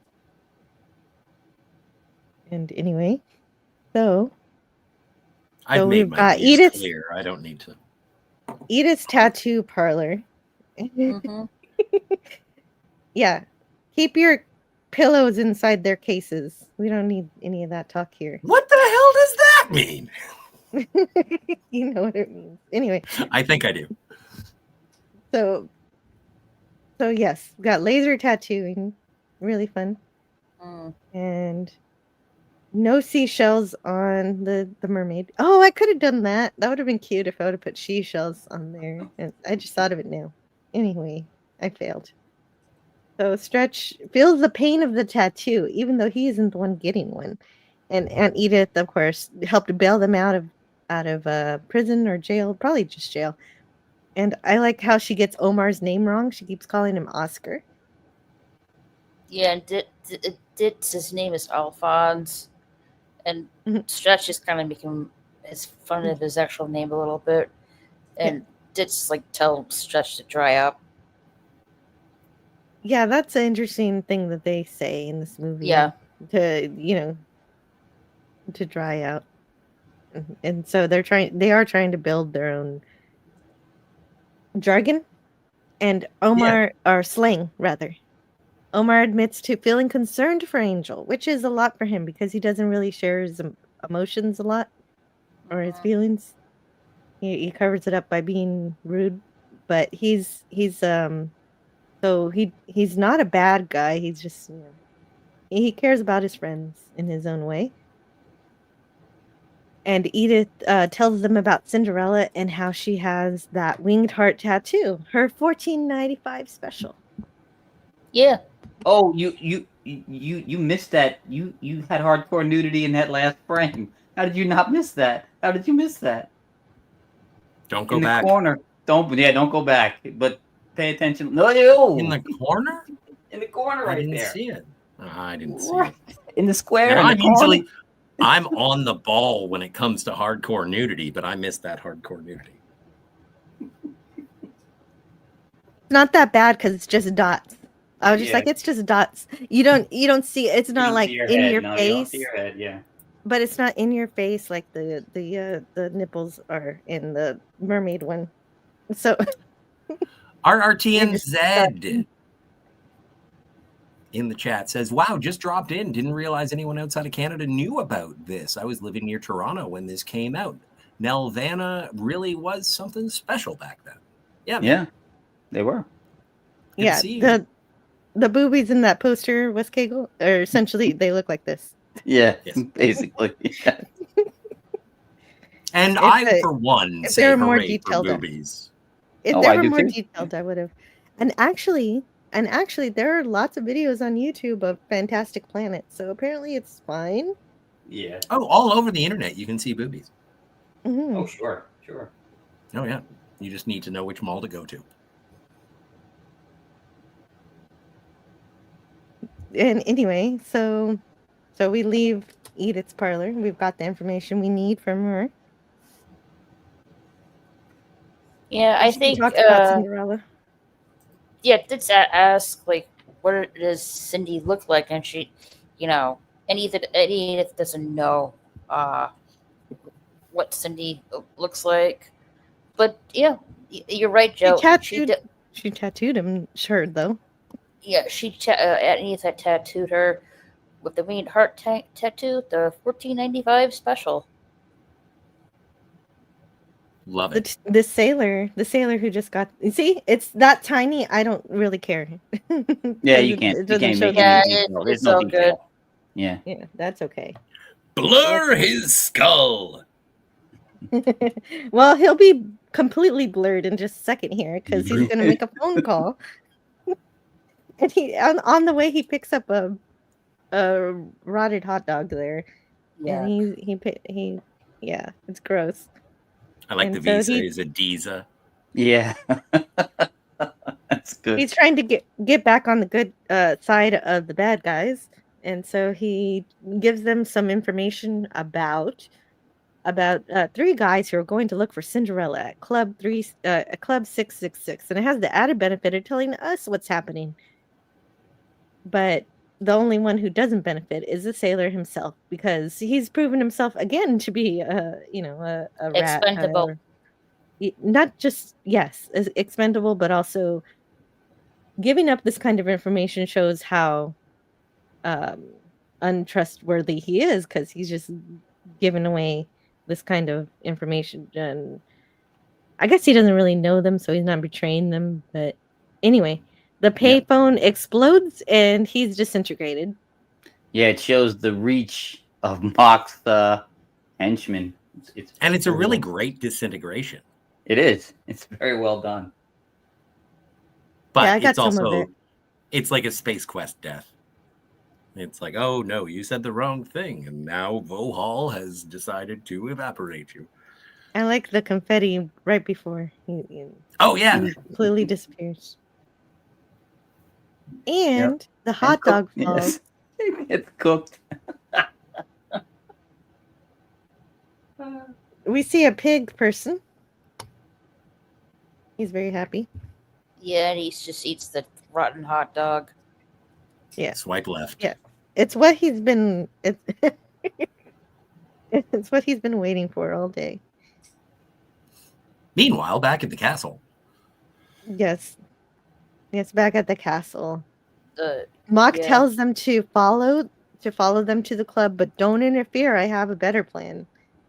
And so we got to go to the club first to see what that better plan is. Yeah, Mock pretty much says, like, contact what's her face. I didn't know what that meant at the time. But yeah, I thought he just forgot her name. Yeah. Yeah. I didn't think that was her name. I really appreciate the character of What's Her Face. Love it. Yeah, it's awesome. All right, Club 666. Yeah, this is Studio 54. Make no mistake, this is Studio 54. Can you walk on the ceiling at Studio 54? I think some of them thought they were. Yeah. Oh. Yeah. Illicit inebriates. Oh yes. Anal nitrate was rampant. Quaaludes. They even bring up Quaaludes in this movie where he says, I'm Officer, Omar says, I'm Officer Quaalude, and these men are scientists. So, yeah, no, the drugs. Anybody who That's is... not his name. It's a quad. No, Omar when he's pretending to be an officer. Oh, got you. But yeah, no, this is fantastic, and it's also a reflection, and that's why I appreciate it in terms of being a more grown-up expression of what was going on. I know that this is post-apocalyptic and with anthropomorphized animals, but I love it because it's very reflective of, I don't know. I would even say that this movie is kind of cyberpunk.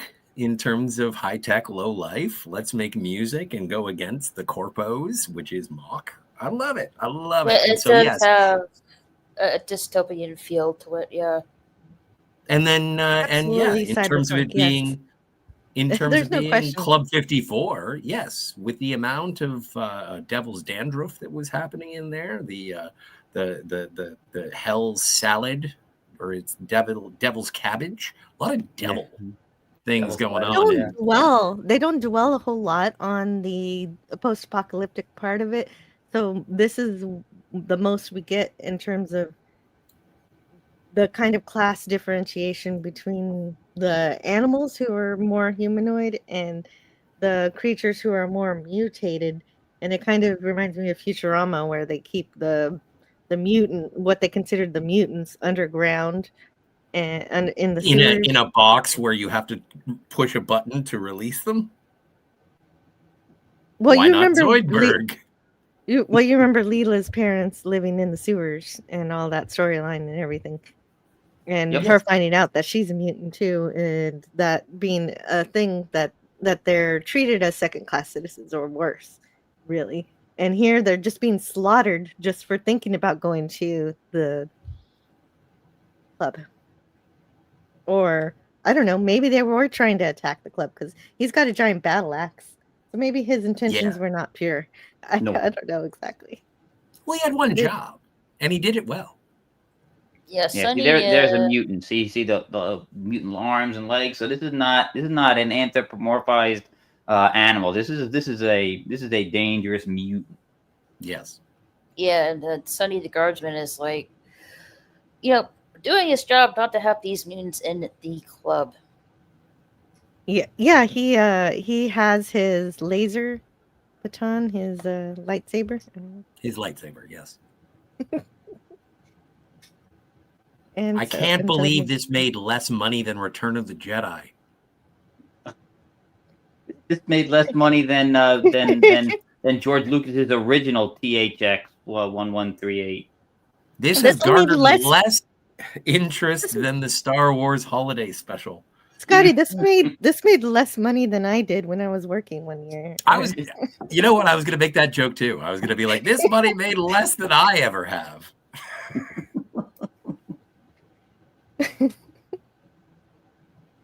I still like it. I still like it. I do just too. Because I love it's it. not, Great. just because it may not be profitable doesn't mean it's a valuable work of art. Oh yes, absolutely.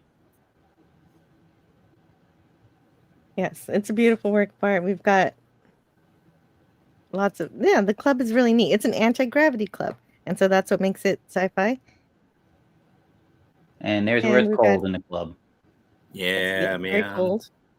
But also 80s fashion, no bras, tight clothes. Oh yeah, absolutely. Early 80s, yes, late 70s, early 80s. This is Debbie Harry's stomping ground. So. Oh man, I got a brand new pair of roller skates. You got a brand new key. Meanwhile, this guy's stoned. Yeah. I guess he's using some of his supply that he's selling here. Yeah, never get high in your own supply. Yeah, that's true. The rule. Oh, hey, let's say hello to Herc 130. Hey, Herc. I had a Teams meeting pop up. Can you believe they made me work today? How rude. You gotta say it like Stephanie Tanner. Okay. How rude. There you go. You know what? That was a little Jar Jar. Oh, really? Okay, fine. I don't have a good Stephanie Tanner impression. Let me work on that. Rude. Oh, wait. No, maybe not. You got it, dude. No, but it was that Michelle. Yeah, now you're mixing up your Tanners. Oh, heavens. Cut it out. Oh. Mercy. No, we just went off the rails. There you go. No, you can hear all about it next week on our Full House Everywhere podcast. You Look. That'll be the name of the podcast. There you go. Bubblelandia says Club 66 is rather risque for the time period. Satanic Panic really took off around 1980. Yeah, we were talking about that before. Yeah. Yeah. And hello to Michael. Mike. He's disturbed by the third leg, I suppose. Well, I think he's disturbed by where the positioning of that third leg was. Yes. I am realizing that with his ellipses. The ellipses said it all. Yeah. But also, we have Eric's as a mascot on this channel, and so extra limbs, wherever they come out, just means you don't know the physiology. Ah, yes. True. But yeah, it did look like it was in his bikini area. Or there. I don't know the gender of the person who had the third leg right in the, took us. This is true. This is true. I don't want to know. I'm glad I was wearing clothing of something. Yes. Thank you for the pants. So, yeah. So we're in a club, and it's, great music happening. Great songs. It's Earth, Wind, and Fire. Yeah, this is Earth, Wind, and Fire doing this is where they got their song. And And Dizzy and you can imagine this would be perfect for this is their stomping around there. This is the music that was playing their music in like places like Studio 54, so this is appropriate. yes. Yeah, no, and Yeah. it's really great. It's a really good song. And from the making of it, you could tell that the he really enjoyed making this song. He took it really seriously, and he enjoys the animation aspect of this movie. And we get another misunderstanding leading to a slap again here.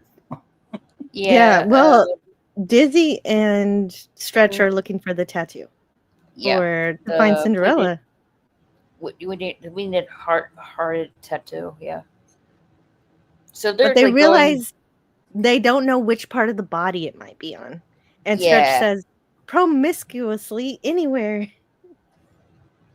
And that's where, well, eventually he gets stuffed into a lady's shirt, and she throws him across the room. And that's how he accidentally finds the tattoo. I'm sorry, Raquel, were you wanting to add something? No. Okay. Oh, I passed by it already, but that man wearing nothing but bananas was like, Oh yeah. that's fun. Oh, Oh, and yeah, this that's lady a with the good one trench too. coat. Yeah. Yeah, she flashes Dizzy. Says, "Wow, amazing." Did you notice what he was saying as he's leaving? He's running away from her. He said something about, "Oh my god, that was incredible." Something to that Yes, nature. Yeah. yes. As he's running away, he is still captivated, and Cinderella is actually pretty popular here. People like her. Yeah, she pulls a Tony Manero. Yeah, yeah, yeah. If there was a booth that she wanted, she can go get it, and she did. No, I mean when the song comes on, she just takes over the dance floor. You know, like Yeah. in Saturday Night Fever. Yeah.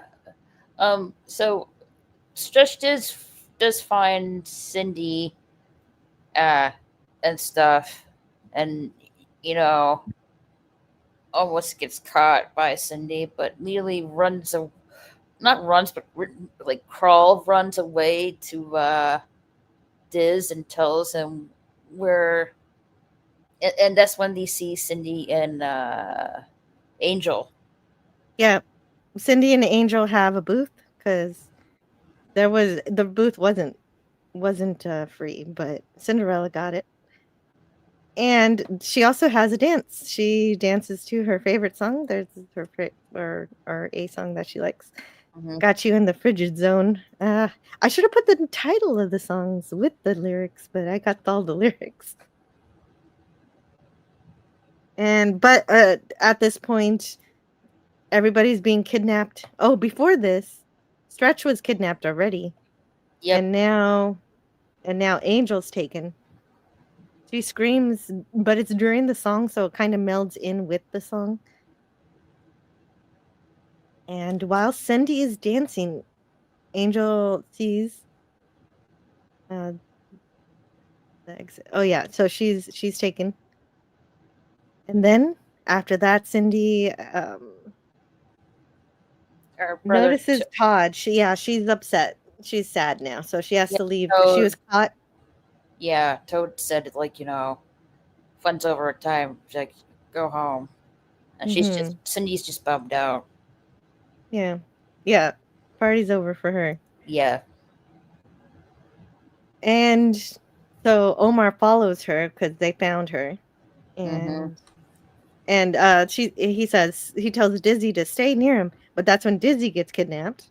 So Dizzy gets kidnapped now, so now it's just Omar. And there's some more songs. Hot dog and sushi. Yeah, that one is called Hot Dogs and Sushi. I like hot dogs and sushi, but not together. You know what? The name of that. That's a strange combination. Yeah. I think that was a Canadian singer. I think that I have to look that up. I think that was a Canadian singer. It was Anne Murray. Anne Marie. Oh, welcome back, Scott. Thanks. Omar. Okay, so then, what's her face? We don't. As Angel calls out to Omar and leads him to a building. It looks like the Highlander building where they have the last fight. Hmm. Have you ever seen the Highlander? No, I've never seen Highlander. Well, okay. It looks like the building. It's just an empty warehouse kind of place. And so, but this is terrifying for Omar because he sees Angel snuggling right up to Mock and saying, giggling and snuggling with them and just being really close to him. And so Omar screams and runs away in terror. No. And he should not have been fooled. I mean, it was a dead giveaway. Angel never calls him Big O. But he's distraught, though. Yeah, he's distraught. What are you going to do? Yeah, but also, if you're going to disregard someone that you care about, calling them by not their name. Yeah, true. Like Star Trek Picard JL. Yeah. So, as Omar runs away, he's kind of he's just thinking of all the good times he's had with Angel, and it's very much in a horror aspect of it, of his, maybe his heart breaking or something. But he gets captured now too. Yep, there's Toad. And what is the reasoning for this? Why does Mock want to torture Omar in this way? For fun. I guess he said it was for fun. Just for fun. To cause a divide. There was a I forgot when we were in the club. There was a scene. There's a one moment. It's Canadian production, if you remember. There's a moment that they sneak in the Canadian flag in the club. There's a person wearing a jacket. They've got a Canadian flag on the back of it, and it's a moose. The person is a moose mutant. So, really? Yeah. Hey, I'm sharing the if you want, I'm sharing the picture. Sweet. Of that. I brought it up for you. I didn't see that. Yeah, there's the flag. Yep. There's the flag. That's and funny. You see the moose antlers here. Okay, so because the beginning said dogs, cats, rats, but also pigs and mooses. So what other animals survived? That's interesting. Beavers. Yeah. Well, yeah, plenty of them. Oh no! Oh, my bad. No, you're okay. You're okay. Okay, there you go. I got frightened by the tentacle porn demon. Well, he's Japanese. I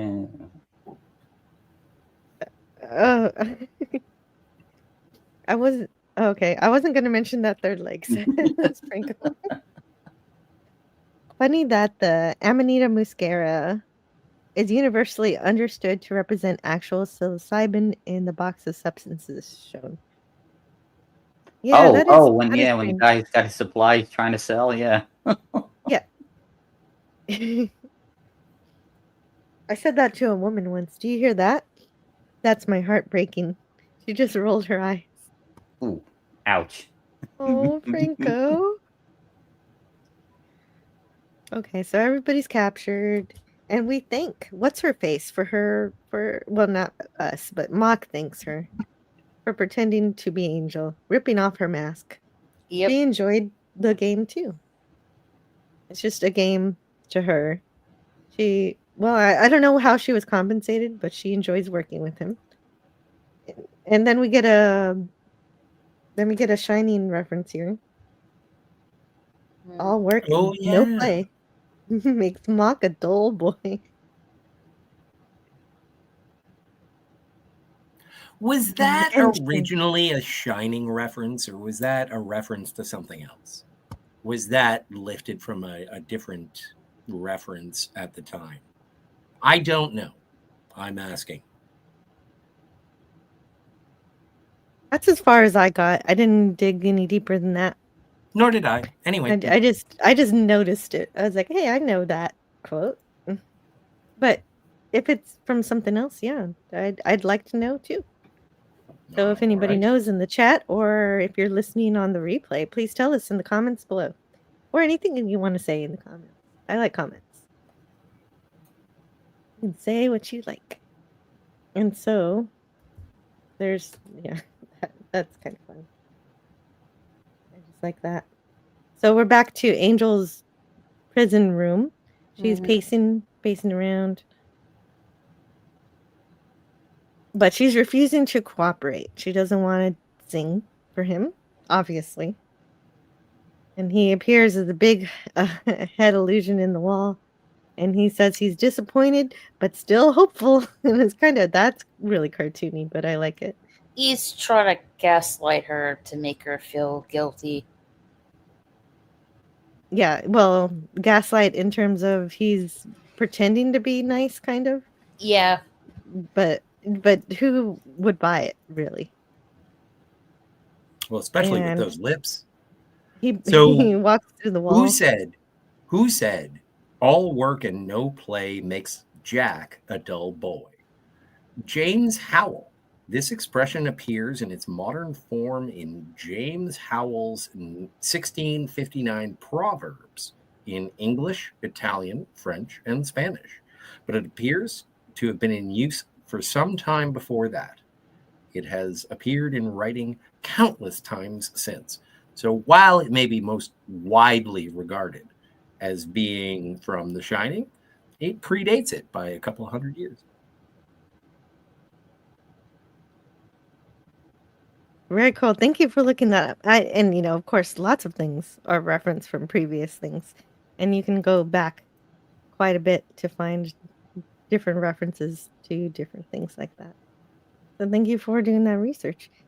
And so we walk through the wall and see that Mock has Angel's band members in a giant Edison ball, and they're being tortured. They're being hurt, tortured, kind of towards the end that they may be murdered. So this may be kind of a fatal kind of torture here. And so of course they're so their guys are floating in the ball screaming in pain. And so Angel screams in pain in just as it just feeling upset, afraid for their lives. So she agrees to sing so that Mock will stop the pain. And but they're still all really affected by it. And she says, "You're totally crazy." And Mock says, "Thank you." And so shall we see them off? And they go back through the wall to see them off. And yes, so yeah, he knows he's crazy, actually. That's interesting. And he accepts it. He's not insulted by that. Yeah, but he's summoning a demon. Yeah, also he's summoning a demon for revenge because not enough people bought his concert ticket. Right. So I think there does come a certain point when you are batshit insane where you're like, yes, thank you. Also, the only people who are going to be hurt by this are his fans. Like, not even the people who didn't buy his concert tickets, just his fans are going to be. So that's going to reduce his ticket sales even further. I don't know. Did he think about this at any point? Oh, yeah, that's right. He didn't think about it, but his AI did. They kind of said, maybe you shouldn't be summoning a demon. So they did cover that. This movie has everything. It explains everything. It's perfect.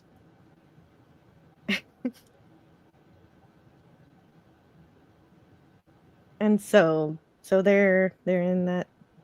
So they're aboard a bus now, And they're extreme. If they were stoned earlier, now they are all completely plastered. It is extreme this time Yeah. because they are not even aware of reality at this point. No. Nope. They are really, really goofy. If I would have had time to make clips, I would have focused on the scene first because it is out Yeah, there. they're like some kind of like bus vehicle. Yes, they're on a bus. Yeah, they're on a bus to go back to Ohmtown. Yep. And yeah, they're completely plastered out of their minds. It's a classic dizzy eyes right here for a stretch. That's fun. Yeah, we get our next bit of nudity too. So I'm sure you didn't clip that. Yeah. Yeah, I did. Oh, you did. Yeah, that's great. YouTube's okay with butts, apparently. Just moons, everybody. Yeah, specifically Angel. And she smiles. She smiles about it though. It's funny. It is kind of fun. And then he waves Bon Voyage. Bon Voyage of his underwear. That's fun. Dizzy is the best at being stoned. And Angel is upset at their state. They're sent, but Mock thinks he's doing a good thing. Hey, I'm letting your friends go. I'm sending them back home. So now you can sing for me. And he seriously believes this. Yes. And Raquel said, he's gaslighting in terms of his generosity. It's not really generous, and he's not really being nice, and it's something you got to watch out with narcissists. Yep. Well, Satanists.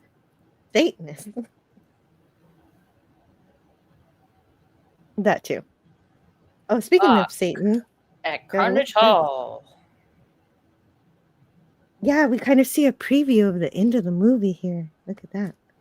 I think this was a preview at Carnage Hall that didn't really go well. Right. The whole place burned down because... Yeah, there wasn't enough power. Yeah. But we don't get to see it. We kind of do see just a little bit. Stills. Yeah, little stills in the Yeah. background there. Yeah. It just seems like something that would raise the stakes in terms of the movie. I'm not criticizing. I'm sure that there were budgetary constraints, what have you. But it was like something where Mock going with Angel to Carnage Hall. Actually, I don't think it's Carnage Hall. I think they do refer to it in these news broadcasts as Carnegie Hall. Yeah, Carnegie Hall. Play on Carnegie Hall. Yeah. The poster said Carnage, so that it is. Yeah, but it was painted with blood. Anyway, the thing, and this is where I think it would have been cool to showcase either another song or just sort of widespread explosion, and then Mock takes away Angel and the Tweedledee, Tweedledum, and Tweedlediddle and gets everybody out, and then it's like, oh, this happened. And it would have been more impactful in terms of what could have happened at the end. I don't know what the situation was. I didn't really watch a making of, but it would have been, I think it would have been a little bit more effective if we had seen that performance and the failed attempt to bring the demon. Well, you're absolutely right. A actual being there for the first concert. I mean, a lot of his fans die right here in this place. So yes, being there obviously is better than getting a news broadcast. But I still like the news broadcast because survivors describe the destruction as evil, spooky, and wow, bad karma, man. Yeah, I guess the concert he was doing at Carnage Hall at New York, no sufficient power, I guess, that it caused like an explosion. And also blacked out the city. Yeah. So they get more of a blackout. But that's not important anymore because we're going back to Ohmtown. That's right. That's right. Because we're going back to Ohmtown. That's right. Yeah. Mock is like, asking his computer, what went wrong. And the being destroyed Carnegie Hall, but did not completely materialize in this dimension. The electrical power supply in New York is insufficient.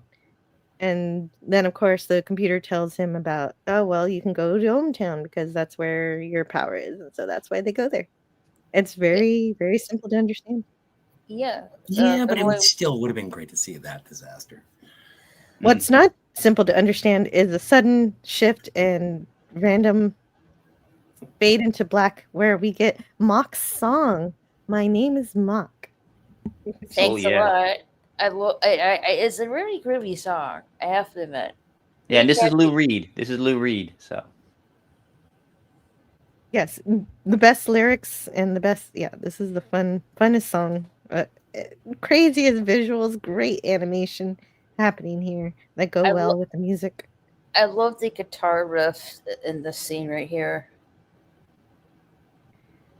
Yes, it's wonderful. All of the guitar in this entire movie is amazing, but yes, particularly here. I'm the voodoo black musician priest. Why, I'm the greatest thing since World War III. Of Girls. course, we know there have been. Yeah, he's got his backup singers. His name is Mock, so thanks a lot. You think he's acting, but he's not. It's great. Yeah. Definitely worth, if you don't watch, well, you got to watch this movie. Just watch the whole thing. I was going to say you can go watch a music video of this. You could, though. It does. It's a standalone song. You don't have to know anything about the movie to watch this. Yeah, this is another one I found the full version on that website way back when this movie came out. Well, I guess early 2000s, I guess it was. Because whenever it was a thing. Yeah. Yeah, and it's a song all about him and how awesome he is. And so he's perfect and cool and oh man. Okay. And I've had this up in the corner of this entire thing. And I just want to say I had no idea the entire time I knew Son of a Red Shirt that his avatar came from this movie. So rest in peace, Son of a Red Shirt. We miss you. To absent friends. Yeah. To absent friends. Should have asked. Maybe somebody did. Probably people have been telling me about rock and roll for 4 years, and I just finally caught on to it. Yep. I remember seeing his avatar on one of your streams, and I'm like, that's from rock and roll. Yeah, you did. I just commented on that comment from 2 years ago. I saw that. I'm like, that's an old comment. What is this popping up for now? Yeah. Apparently, Jill somehow. Yeah. What? Oh. Somebody died on a roller coaster in Epic Universe? Kimberly. The theme park? That's terrible news. Wow. Why did that happen? I want to go to Epic next year. Did that happen now? This is maybe we can talk about this later, Kimberly. She said, I don't know why it happened. I saw that in a movie. Okay, so this is in the movie. Okay. All right. Oh, you saw. Okay. Hopefully it was just a movie. Because I don't. Yeah, we've been sort of overwhelmed with a lot of death recently, so. Yeah, that's enough. Anyway. So Mock falls through the spinning vortex of whatever he invented, and then suddenly he's in his room, just chilling in his throne room. So this is all a dream, then.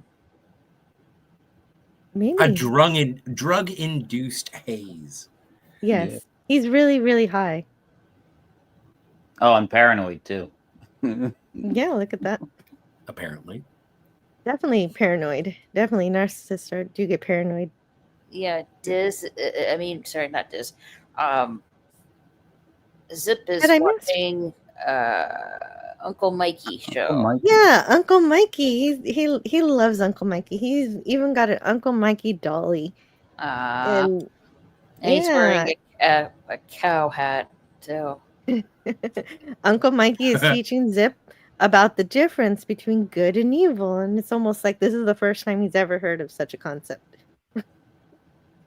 Well, and just artistically, I love the difference between Uncle Mikey's animation and the quote unquote real world animation of Rock and Rule. And so I do like this. Mm. Also, it does turn Mr. Rogers into a psychotic what the hell. Oh, I wouldn't think this was like Mr. Rogers. Isn't I it more thought like it was that Mr. even Rogers. occurred to me. I got Captain Kangaroo. Same category-ish. So, well, more pies in the face than the Captain Kangaroo. More understanding of life and the universe around you with and your emotions for Mr. Rogers. But I guess the good and evil part is kind of like Mr. Rogers a little bit, but not exactly. Good afternoon, Jedi Master. Hello, Jedi Master. Go, Jill. Hey, Raquel. He's saying hi to everybody. Yes, he is here. But You guys yeah, said hi to I him got it. already. I got it as a post-apocalyptic Mr. Rogers. And especially Anyway. because it was influencing such a naive member of our trio of enforcers. It was like, Anyway, yeah. We tell get me about one of the rabbit. best. We get one of the best philosophical kind of little asides in the whole movie. Hey, boss, can you tell the difference between good and evil? And you can tell Mock is just really high on drugs and just saying random things like, oh, good and evil. Well, nothing's black and white anymore. We're beyond that. And don't you want to live? Evil backwards is live, and we all want to do that. And so we all have our own personal view of right and wrong. And so Zip is like, but what are we? Is what we're doing evil? And he says, no. And then he gets tired of the conversation, and he's really brutal. Somebody put the quote in the chat earlier. What he says to Yep. Zip, Zip. zip, zip. No Santa Claus. Here, no I'm gonna put this Tuesday, right here. And no Uncle Mikey. And just throws the doll. Yeah. So, can you read the whole thing, Raquel? It's in the private chat. Sure. I want it read. Zip. Buck takes Zip's Uncle Mikey doll. Zip, zip, zip. No Santa Claus. No Tooth Fairy. And no Uncle Mikey. Flings the doll off the catwalk. That breaks Zip's heart. He is so sad. Yeah. That was just really mean. Yeah, it was really mean, and you know that's a turn. You can feel it when you watch all these stories so many times. You know, something's shifted. The balance has shifted. What's wrong here? And you really don't expect it from Zip, though. But here it is. Here's the character shift. It's a really good one. Really well done. And we go back to Angel. She's just playing the piano kind of dejectedly. And she's playing her song, but her heart's not in it, of course. She's captive, not where she wants to be. And so she tries what she tried earlier with Cinderella, which is trying to adjust her behavior to match what's happening around her and try to gain the upper hand by acting, seduction. by pretending. Yeah, seduction, by pretending she loves Mock now and that she wants to run away with him. And he says, Fiji, Disneyland, Fantasy Island. But he sees through it. Unlike Cinderella, he doesn't buy it. And so she has to be honest. She's not going to sing. And doesn't really make him happy. No. And he is, and remember, he's still probably on drugs. So he goes into a full-on tantrum and starts breaking things and smashing stuff. Still intent on, releasing a demon. Well, but also he almost chokes her. Yeah, he almost chokes her. Which until he I mean, if realizes he he needs his voice, her voice. yeah, he needs her. She tells him you're nothing without me, and that's why he starts choking her. But he's of course not in the right state of mind, but now he knows he's not going to get willing help from the captives. So she's defiant, so she's going to have to be drugged and tied into the circuit board directly. And so when this movie was first made, it was sort of going to be made for kids, and in the kid version, instead of wiring her to the soundboard, Mock transforms her into a guitar to summon the beast. That's stupid. Yeah. Yeah, this is better. Yeah. It's stupid. Well, Yeah, no, but I like the fact that she's doing everything throughout this to sort of be clever her way out of it. And she is very clever. She's refuted at every turn. And when it does get to this, it's just like all hope is lost. You can't clever your way out of it. There's no seduction, there's no nothing. Dude wants a demon. yeah. And so- Like he goes into a rage. He goes into his I'm guessing his bedroom or dressing room, and he's like destroying stuff. Interestingly, you can see here he has a lot of head busts with helmets and wigs here.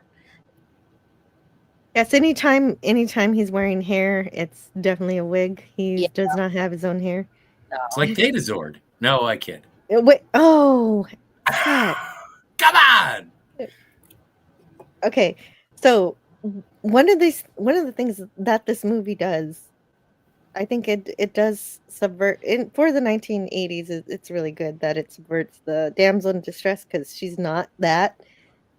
She does everything in her power to be able to get out of the situation, but like you said, it is hopeless. She's done everything she could, and it's gotten to the point where she's going to be drugged and tied up essentially in order to do what Mock wants. Plugged in. Yeah, wired to the soundboard. Yeah.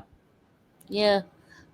I think it was it I think Zip heard the commotion, and he's using his flashlight to see what's going on, and it's just Mock, really angry and causing a fuss and destroying his room. And yeah, Well, and also- he's gonna he's pretty adamant that she's going to sing, she can scream, but he says but she still pissed me off.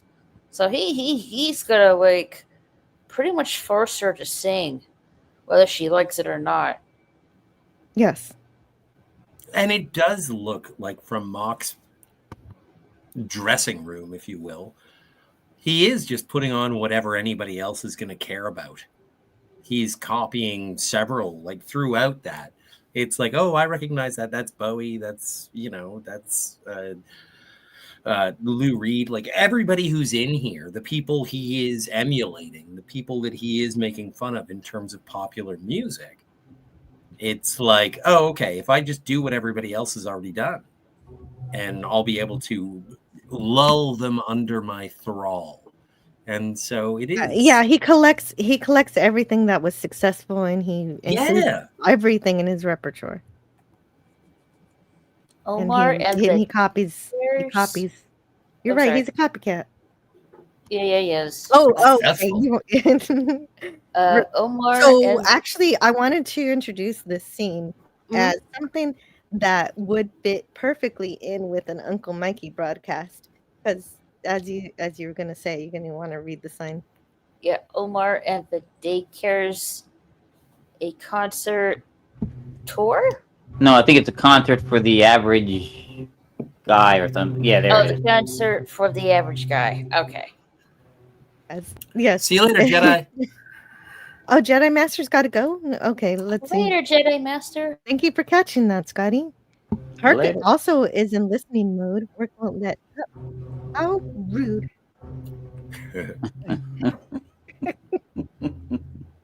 Well, it's like if you, I don't know, and this is another Canadian production. If you've ever seen Brain Candy, and there is a point where the hardcore death metal artist is put onto an antidepressant, and he's like, happiness and sunshine and sweet little puppy dogs, these are the things I have seen with my heart. And it's just a watering down of someone who was actually like, stick it to the man, F you, I don't like you. And so then we get Omar and our hapless trios under the thrall of drugs and suppression. They are sitting there and they're singing Happy I don't Stones. know. Flintstones, meet the Flintstones. Kind of, I don't, just watered down, ridiculous, toothless product. And I that's what like you. They're you pretty much like me. saying. I like this song. They're pretty much singing like Oh, you'll be safe. they're singing very sappy songs. Oh, and by the way, you can get this song and their other good one on here, Born to Raise Hell. It's on their box set. Sex America, Cheap Trick. They're both good. Well, Yes. what's not good though is the show because there's nobody there, and Oh, no. Myler is like, "Where's Angel?" And Dizzy says, "Sorry, Mr. Myler, but we no can duo." Seriously, Angel likes singing with Mock, and Mock's in New York. Isn't that nice? And they're Dizzy and they're all just blacked out on this drug. They don't even realize what they're saying. And Mylar gets an invitation to go to the power plant to go set up the show there. So he bails to go set up Mock's show. I've got a real concert to MC. He leaves as quick as he can. Yep. And Elmer says, your hometown is my kind of place. Your hometown puts a smile on my face. Oh, the lyrics are so cute. It's like Daniel Tiger. That is more Mr. Rogers than the Uncle Mikey, actually. I love this scene here. It's very ominous and dark in this scene. I pretty much an omen of what's to come. Yeah.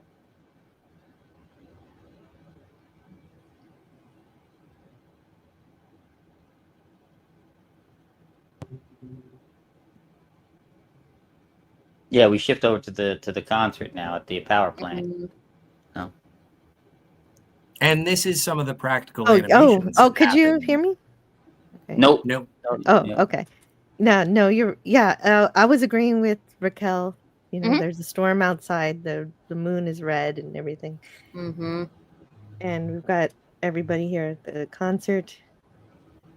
I wish that there was more reference to the crowd in this sequence.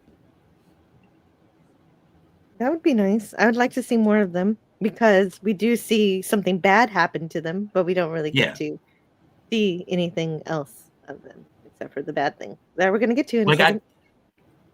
Sorry. And Mock is playing these rods that are surrounding him. He's like DJing. And Angel is in a very skimpy outfit attached by the collar. Yes. There's furry side boob. Yes, and when she sings, her Oh, collar come on. Side boob's glows. not funny anymore? I thought it was funny. I appreciated it. All right. I didn't mean to complain about me not landing a joke perfectly. I apologize. Very selfish. Very selfish. I can appreciate something without laughing at it. Yeah, I'm sorry. So, like we were saying earlier, she's not really singing words. She's just singing tones. Yeah, she has like some kind of like obey choke necklace on her. Yes, and it glows every time she sings. And Yep. it summons, in this case, she's singing the song that she's supposed to sing. So it Yep. summons up a pentagram. So yeah, exactly. So this movie tries to say, "Oh, it's a being from another dimension," but no, we're summoning a demon from hell through a pentagram. Well, isn't a pentagram upside down? With the Well, if top I suppose if you're in at the bottom? audience, it would be upside down to the audience. Yes. True story. Oh, True good story. point, Wes Kegel. You have an answer for everything. You're perfect today. Yeah. Goodness. So they don't have enough sufficient power here, and Mock is getting frustrated here. So Toad But luckily, summons a or unluckily, summons Well, luckily like for our heroes, though. Luckily for our heroes. I think he summons some kind of some kind of like electrical tower or something like that. I think it Yeah, was it's like just a lightning luck. rod. Yeah, I Lightning think it was rod. a lightning rod. Yeah. Yeah, there's a lightning rod, and I think it was just luck for the villains that it's struck by lightning, and it gives enough power that they now have to drain it off. They have enough power, but I guess it's bad if there's not enough power. The whole place would have exploded. So maybe it's a good thing for everybody, except for the demon part. Yep. So this continues, and the lights brighten up. Oh, this ends the power shortage. So the blackout is over. You see the city light back up. Yeah, it's overload it's overload of power really. Yep. Right. That's right. Stuff. Yep. The street lights and all. Yeah. Yeah, the streetlights are like imploding. Yeah. I do like Bubblelandia saying the pentagram is somehow giving jam. Truly, truly, truly outrageous. Oh yeah, home, sweet home. There's still there's Omar, Diz, and Stress are still in their drug state mind until they got electrocuted. Yeah, that doesn't kill them. It doesn't kill them. It just brings them out of their drunken stupor. Yep. Well, in Bubblelandia, if we go back to Jill, it says Gem wasn't until 1985. Maybe there was some inspiration for this. But if you go to the three of them, if you go to Dizzy, Stretch, and Omar, they kind of look like Alvin, Simon, and Theodore.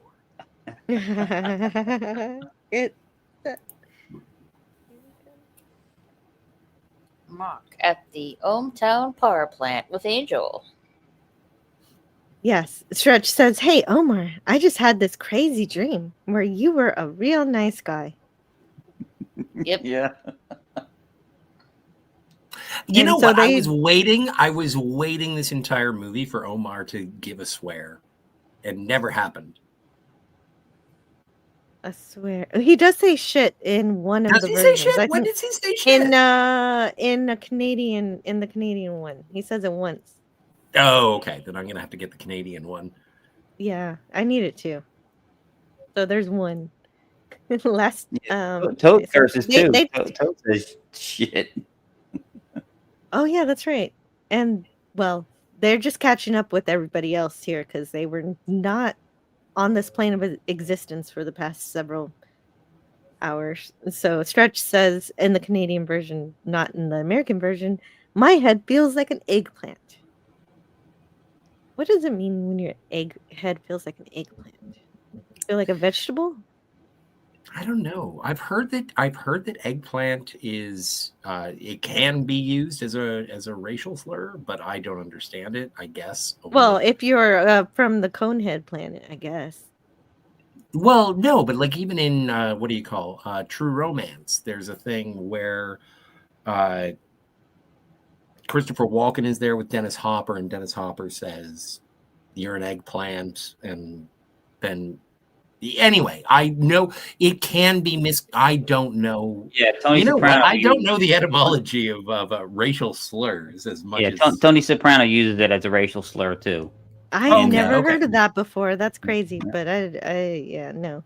It's just for me, eggplants are just that vegetable you buy when you want to have a vegetarian dinner and you fry it up in the deep fryer, and then you're like, I think man, I it's really wish I flagrant. would have cooked some meat.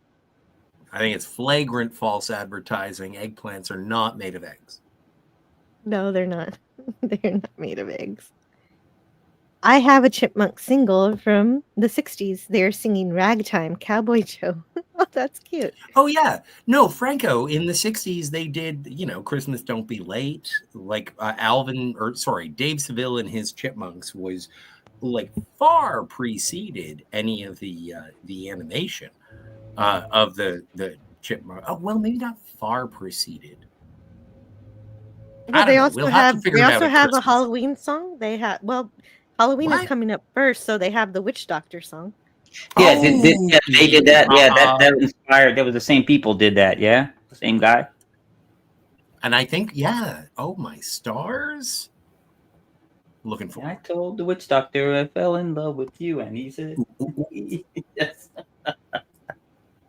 So in the Canadian version, Dizzy says, "We've got to rescue her," and Omar says, "I've had it with the hero business." And they cut that out for the American one for some reason. I guess because they want him to be more likable.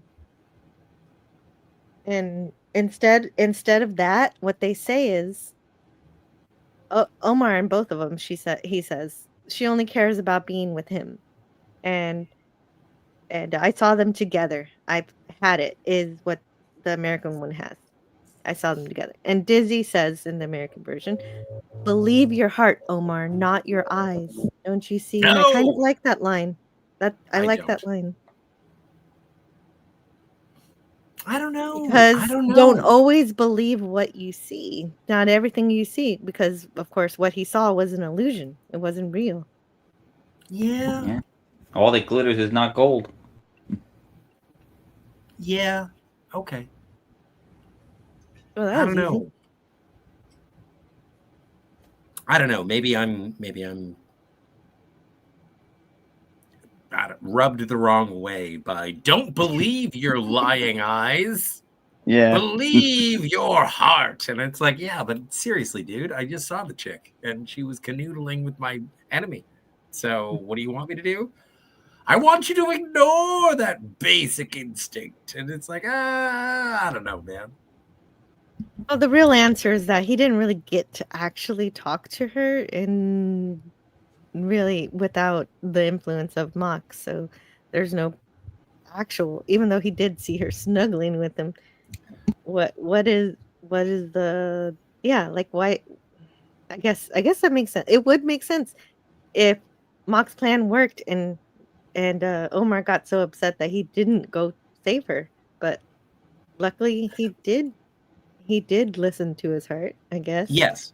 or Well, he listened something. to his friend who actually, like, Dizzy is the one who actually believes in Angel. Yes, he does. And there's been a competition going on between Omar and Angel throughout this entire uh, relationship that we've seen throughout the movie.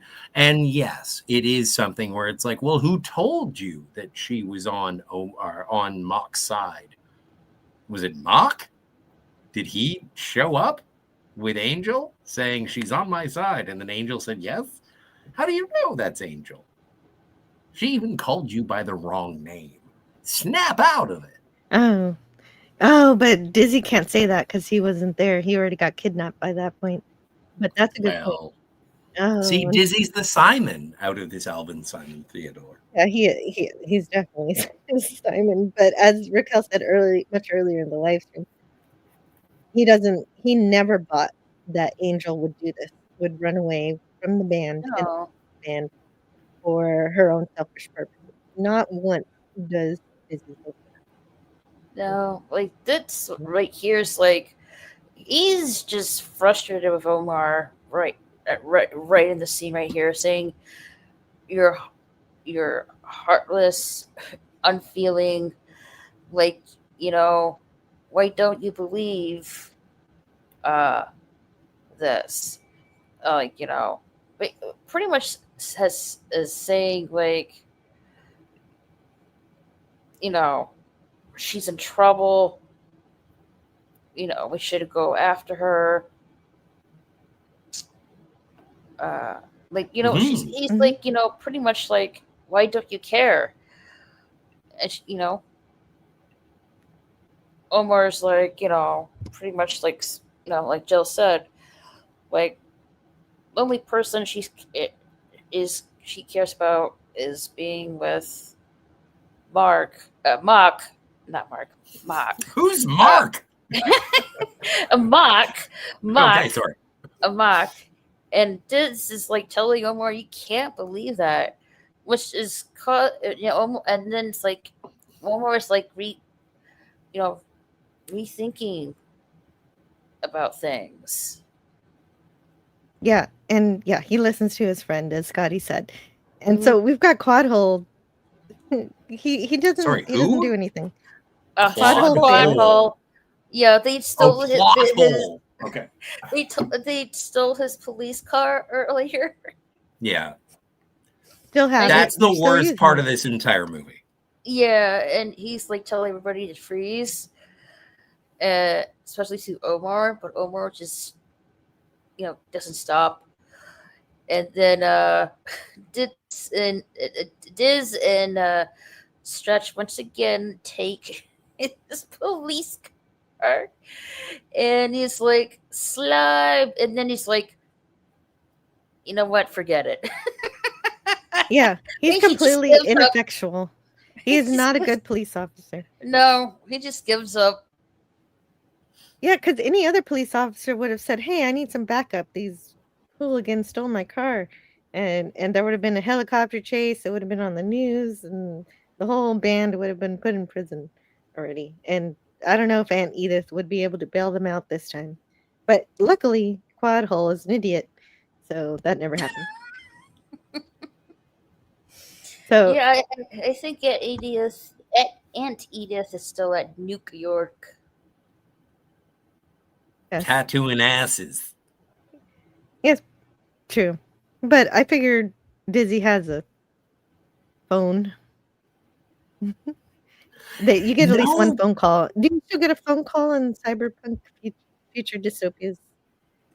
Yeah, but it was to an AI lawyer. Oh, darn. Wrinkle Walker says if it's wet and gold, don't drink it. What? 90% of the things that I drink are wet and gold. Would you want to admit you lost a police car?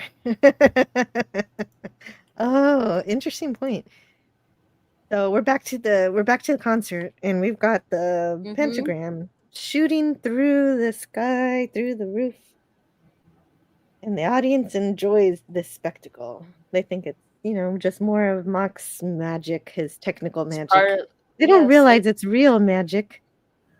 Yeah, they think this is part of the show, really. This is the event horizon. This is, wow. Yeah, it doesn't get as bad as that, but yes. Can you imagine? Stretch rips out his own eyeballs? No, I don't want to imagine that. Okay, well, I'll draw it and I'll focus it. Okay. Anyway. So, anyway. No. So anyway, inside Angel singing you skipped the part is continuing. When Diz and Stretch are in the police car. They're like going through the barricades to I did. To go to the concert. Right. Dizzy's driving has substantially improved from earlier in the movie. Now he's so good that he can flip the car sideways. And oh, you know what? Actually, I have I have something. I have a video that's not of this movie, but it reminds me of this from the episode Relics.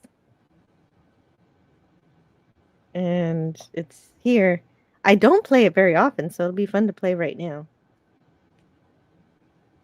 So let's play it here. It is here.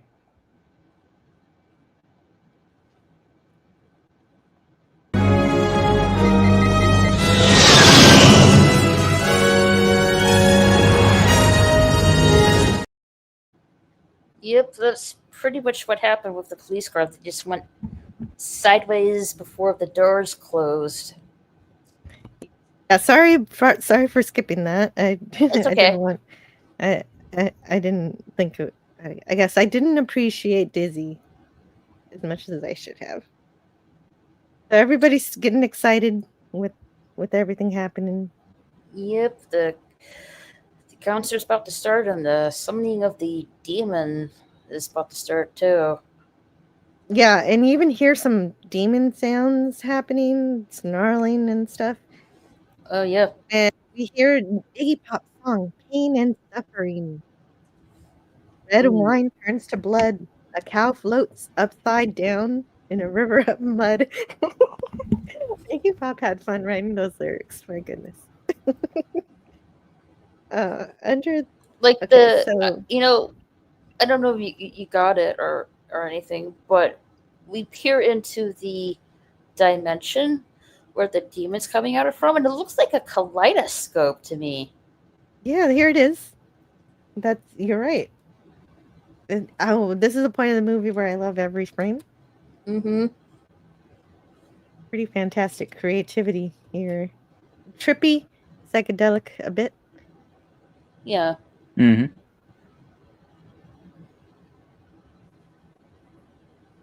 And like demon babies or something. What are these? I don't know Are what those this demons? demon is, but it's a. I know it's a flesh demon that can transform into about anything, really. Oh yeah, it transforms into so many things. Here it kind of Yeah. looks Cthulhu like. Mm-hmm.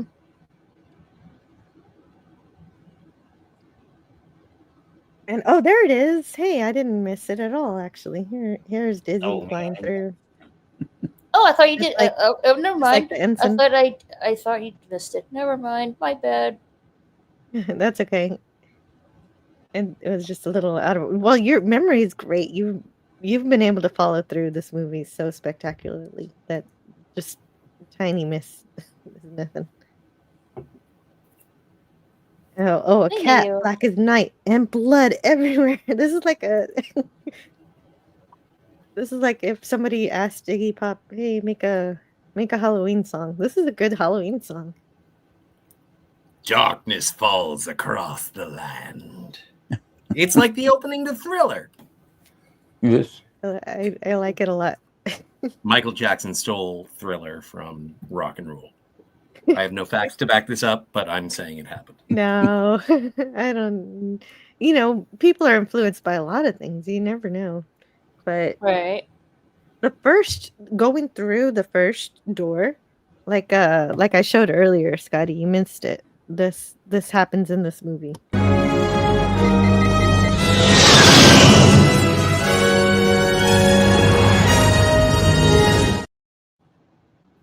I'm glad you played it. I did notice that myself.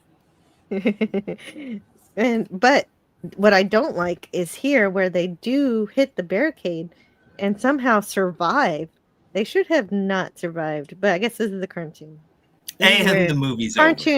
Cartoon physics. Yeah, they hit the door, they hit the barricade, the car disintegrates, except for them in the front seat. Yes. That Yep. does not follow. And there's a. I think that's Sleazy. Oh, he catches them up, yeah, and on the seat with them. It's either Sleazy or Zip. Who knows? It might be Zip because I'm only guessing it's Zip because he's down on the stage with them later on. Now here's the demon coming out of through the dimension, and Raquel, it's a geyser Yeah. of flesh. green fire and A plasma or flash? something. Oh Looks my. like fire and flesh to me. Hot damn. What an album cover. But yeah, it definitely does look like a geyser, Joe. It looks like a giant amoeba. This Yeah. thing, No, this is I'm sorry, a sea anemone. It looks like Urotsuki Doji. And Angel is just terrified. this is a culmination of all of the animation aspects of this entire movie. They throw everything at the wall with this demon. I think it is the coolest thing. Is it rises from the portal and it changes into different things, like Raquel was saying. Yeah. Different weird things, like the baby demons we saw earlier and other weird stuff. And it's got glowing eyes, everything. Yeah, we know the glowing effects of this movie are, you got to put on sunglasses. That's how bright it Yeah. is. Oh shit. There he is. He's got blue The eyes. future's so dark, you got to wear shades. Evil Ah, blue eyes, yeah. and then he has this crazy tongue. And this is where we lose some of the audience already. And Yeah. We never really connect to the audience. no, but they get eaten. Yeah. Those poor audiences.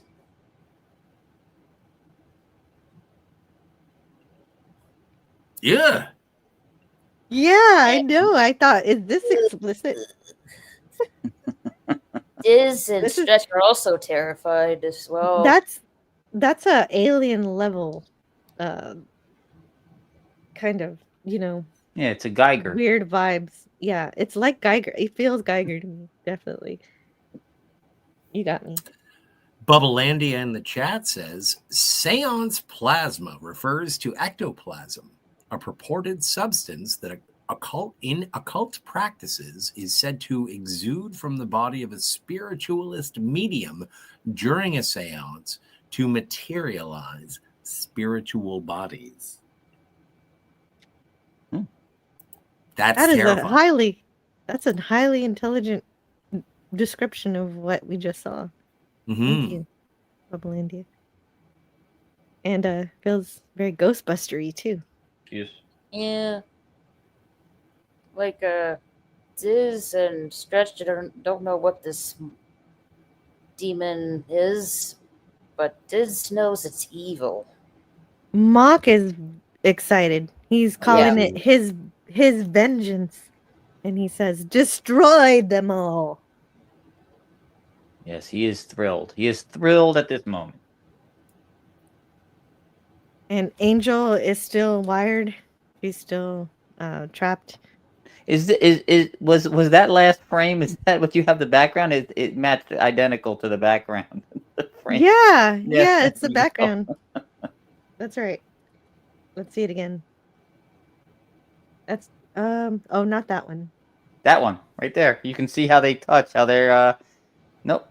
The last one, the one you had before. It's actually this one. This There is you my go. background. Okay.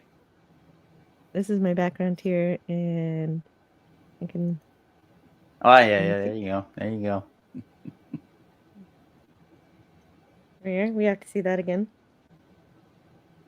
But Omar's coming to the rescue. Yeah, he comes in with his guitar and frees Angel. He's using his guitar like an axe. That's kind of cool. A guitar is an axe. Yes. Yes. But I've never seen anybody use it like one, like a real axe. Just Blackie Lawless.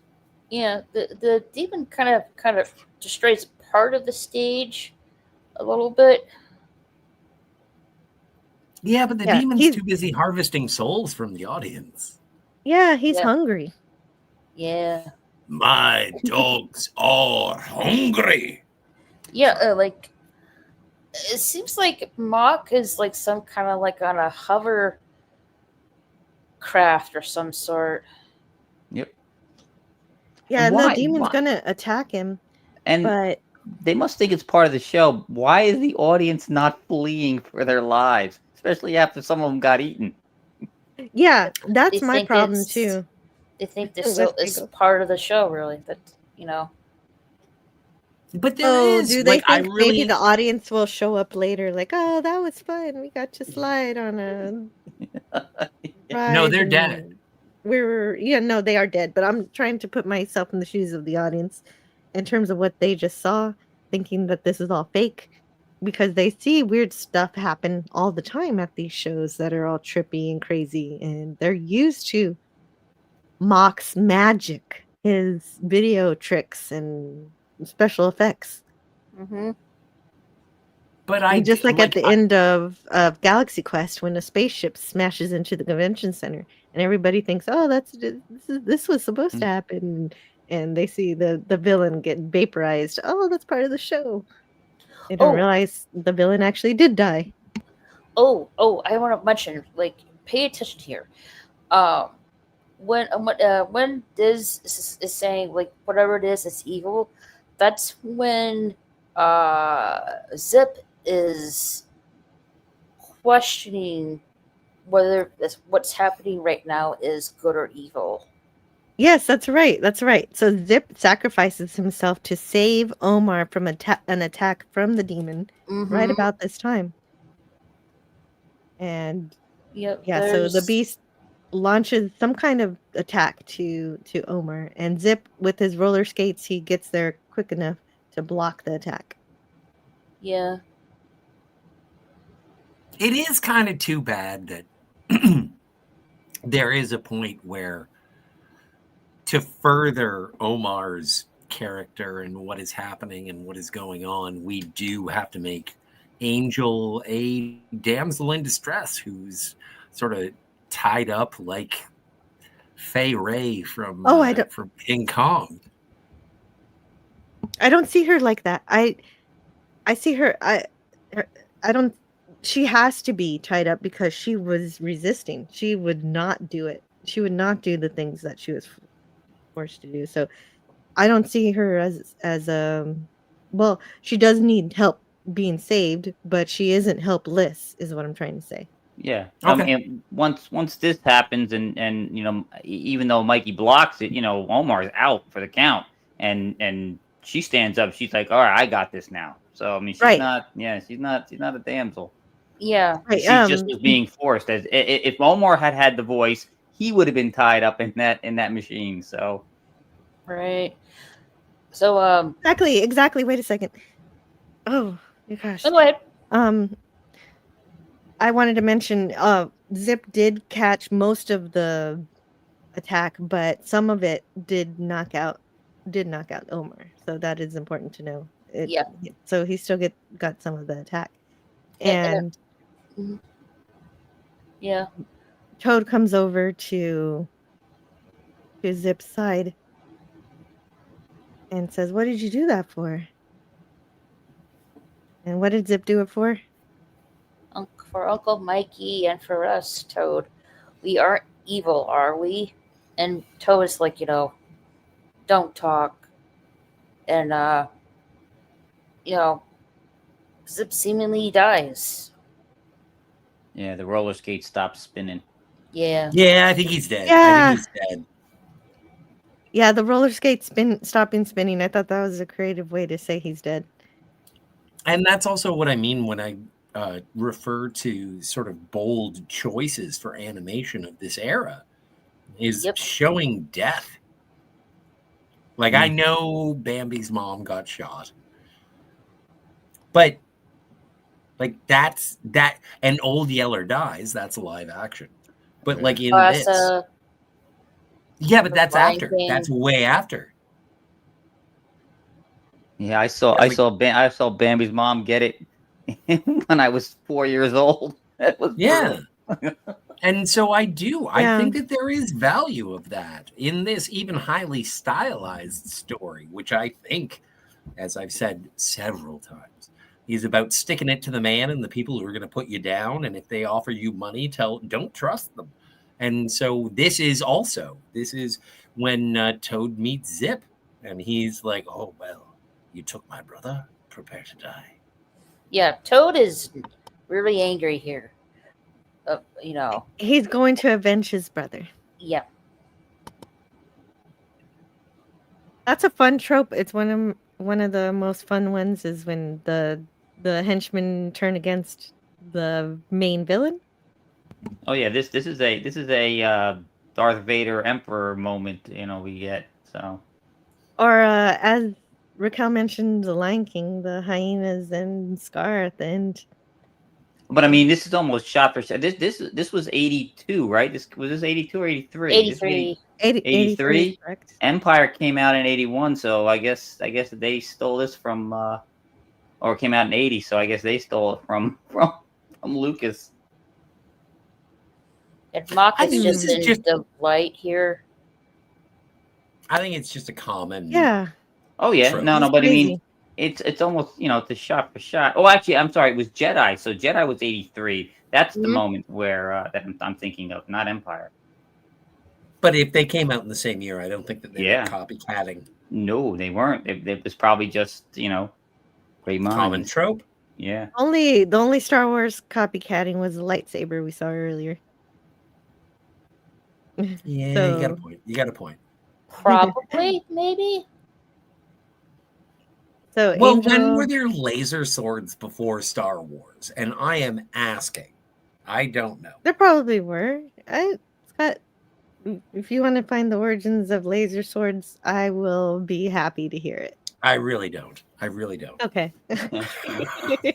Angel decides she needs to sing. She's got to sing because if I could sing it, what does she say?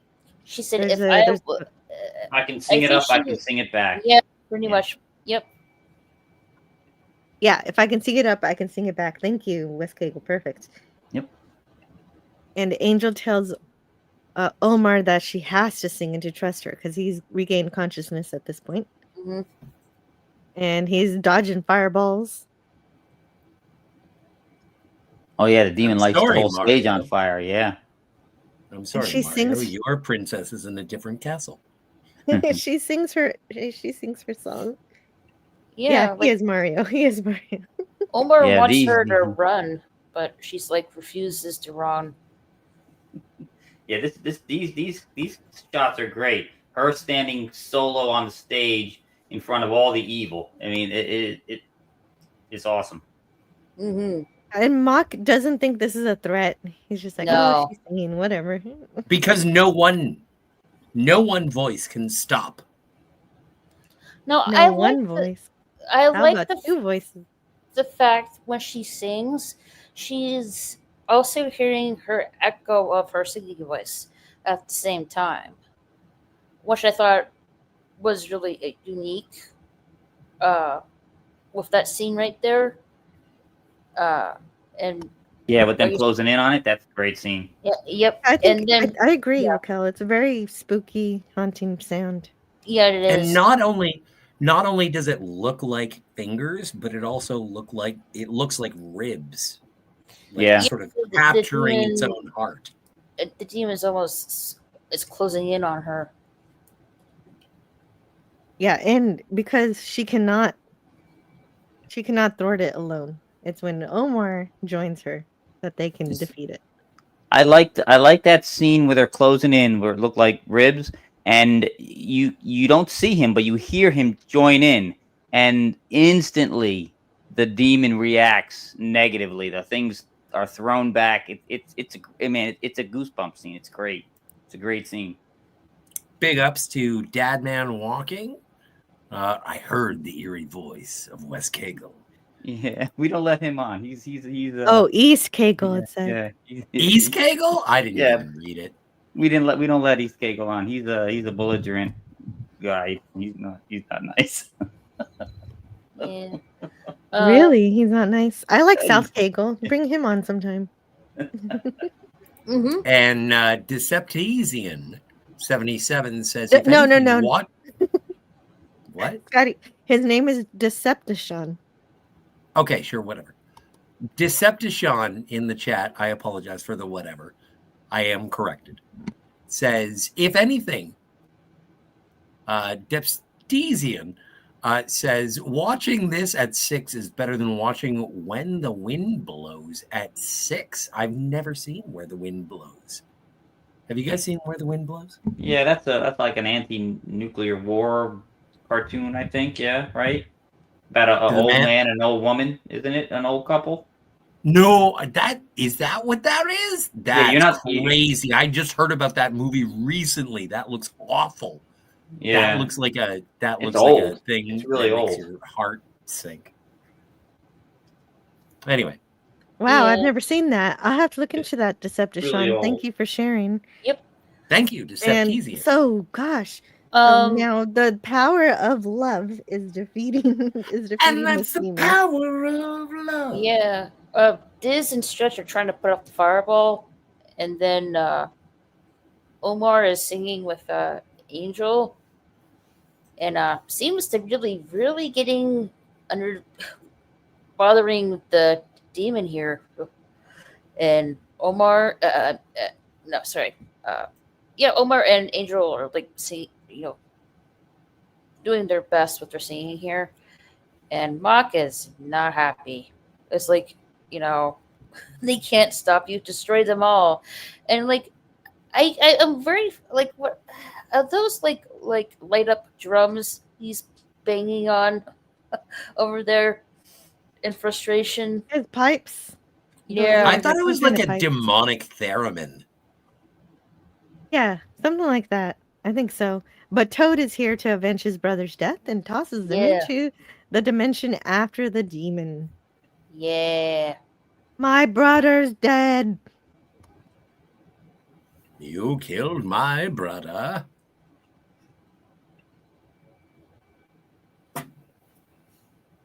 Yeah, that's how we know he's definitely Kegel in dead. the chat. East Kegel in the chat has said, "Don't be calling me belligerent." East Kegel representing and defending himself. Thank you, East Kegel. Well, fair enough. I don't blame him. Angel and Omar watch as Mock falls down. And so he finally figures out the riddle, the magic of one voice, one heart, one song. But there is no one. Yep, And but of he course- falls down. Yeah, Forever he falls down. trapped with his demon. Because two can defeat him and two have Mhm. defeated. The demon, he's only being defeated because Toad tossed him down there. Yep. And just like a one of those deaths where you get your villain falling down the hole. I love happens a lot. holes. Mm-hmm. The Down nightmare the is over. hole. Yes, the nightmare's over, and Mylar takes the opportunity. He's just been lurking in the background. Yeah, I put. Don't forget to buy the merch. Taking credit for everything. Yeah, pretty much saying he put these two together.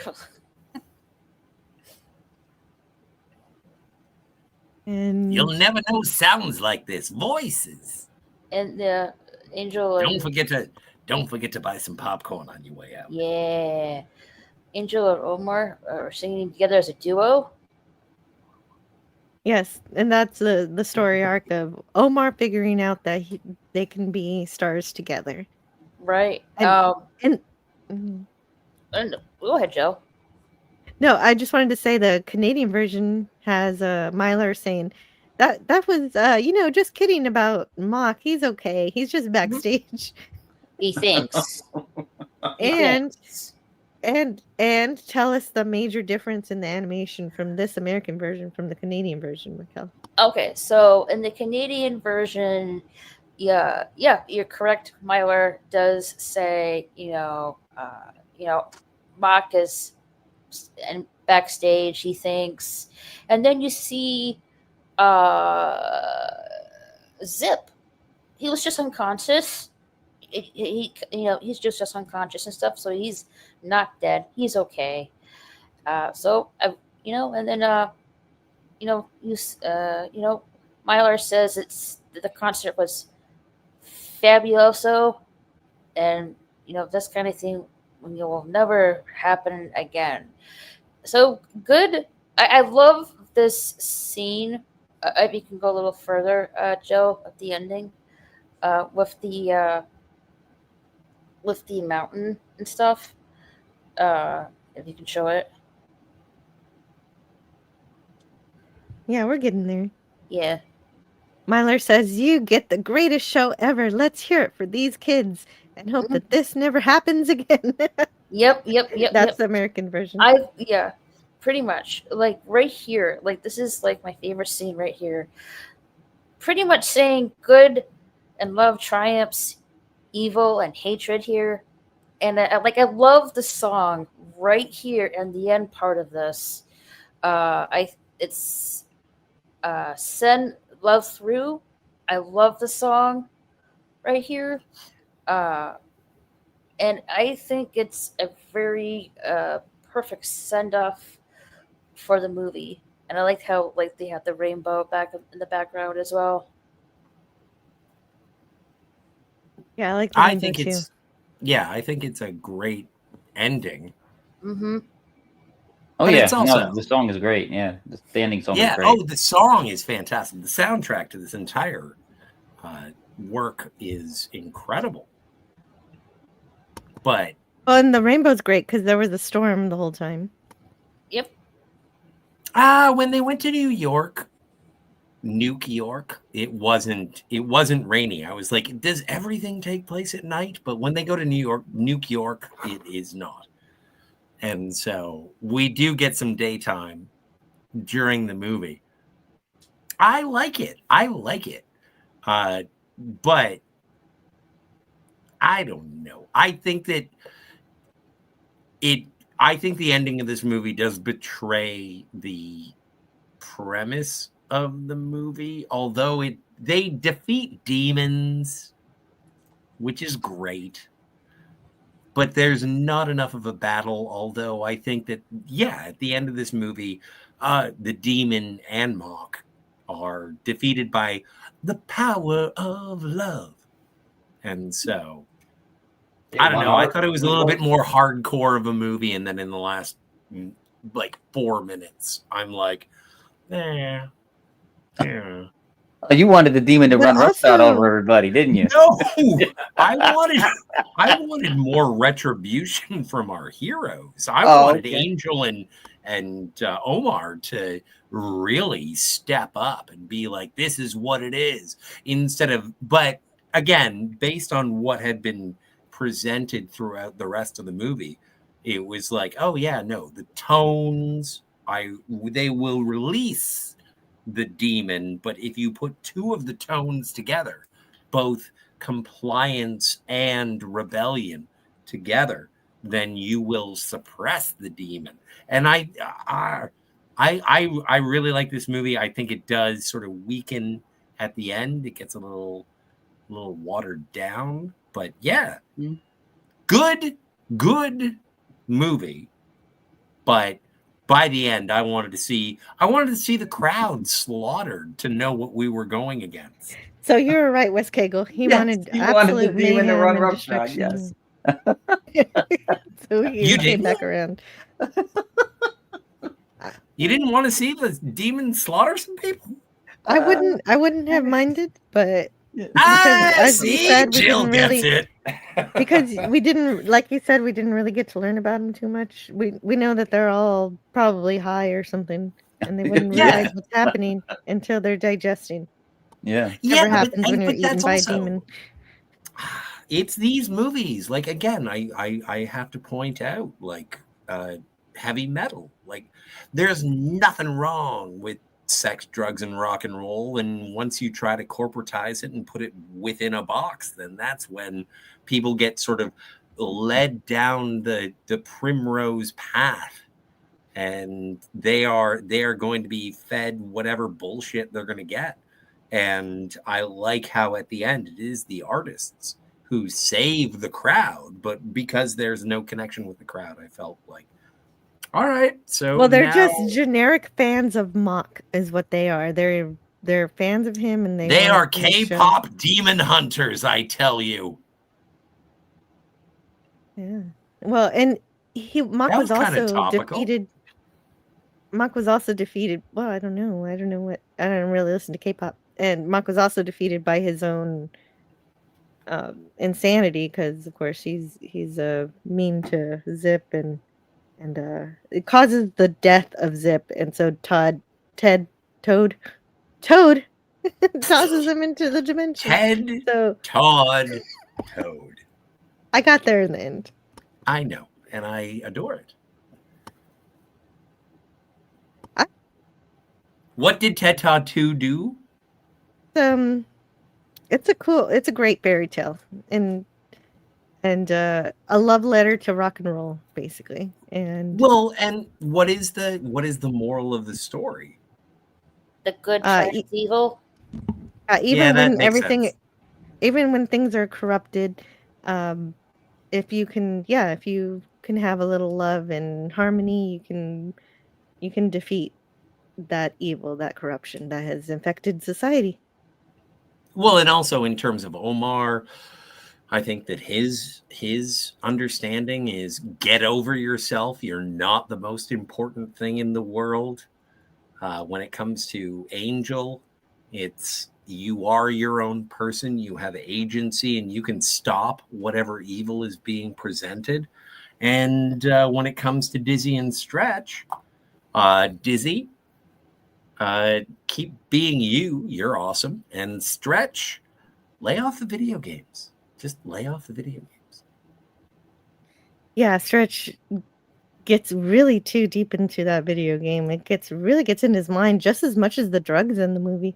So I was kind of wondering if this movie was saying that video games can be like drugs. They can be addictive. Hang on a second. I got to go. I'm going to go play Fallout.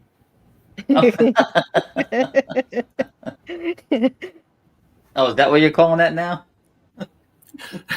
Oh, dude, it's daytime on Friday. I know it's filthy Friday, but I'm not allowed to say things that would be funny. Hey, You're Hellion. not. Scotty, how dare you be funny? I refuse. Okay, so I've missed some chat. I want to scroll up a little bit and see what I missed, just for a little bit of fun here. And so, oh yeah, I read that. Let's see where I was. Yeah, we talked about the chipmunks. And you talked to it's Odo. Who was Odo? Odo, when the demon can shapeshift, kind of, changing form. Right. Okay. Yeah, I see that. I get it. A very scary Odo. It was usually found to be cloth. Oh yeah, soaked that in goes. egg whites. Yeah, that goes with that spiritualist comment before. Oh, gotcha. And Decepticon saw this on TV when he was 6 and way too young to be watching this stuff. Yes, this was not for children.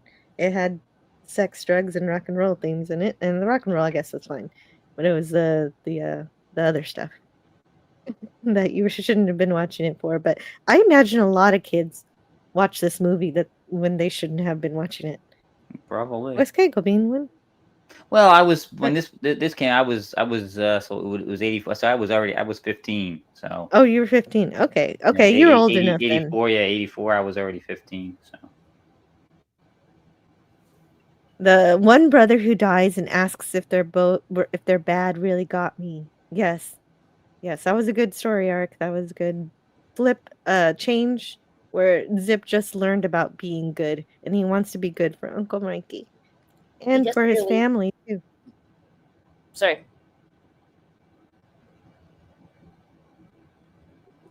What were we gonna say?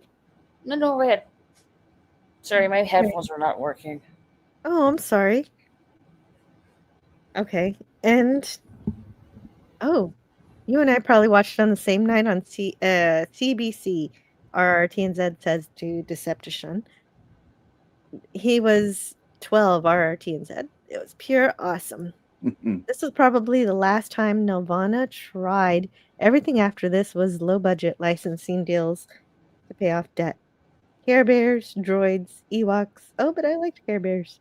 When I was a kid, I'd throw rocks up in the air to try to bring a cloud down. I was like 4, so. I hope you ran away so it didn't come back down and hit you. Yeah, right? No, I never got hit by the rocks that I was throwing up in the air.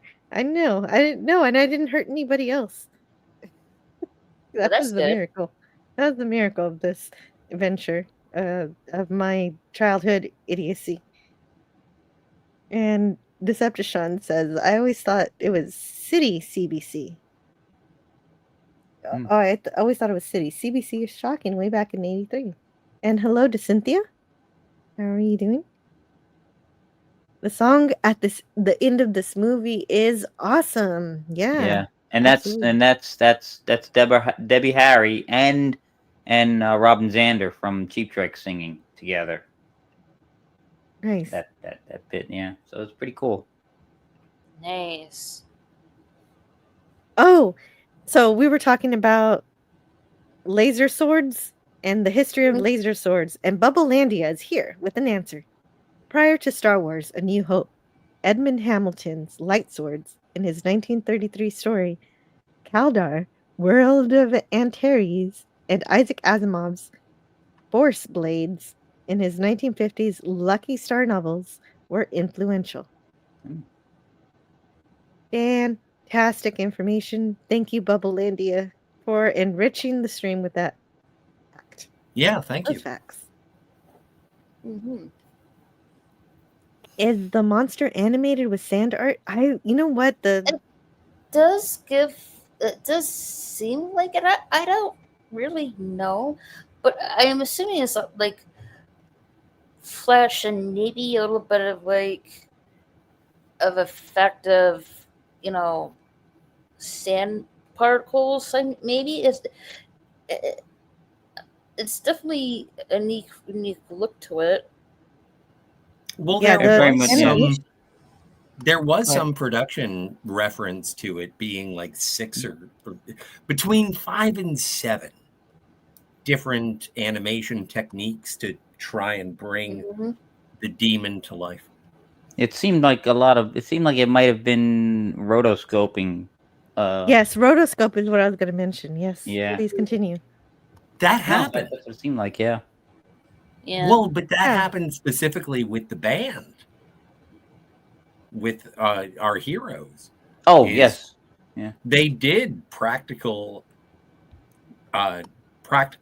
situations to get the Oh, yeah. animators to be able to sort of get the movements and whatnot. And so they did, they physical representations of what they were animating. And I think they did a great job. Oh, I they don't did. think They it did. was rotoscoping, but maybe Completely agree.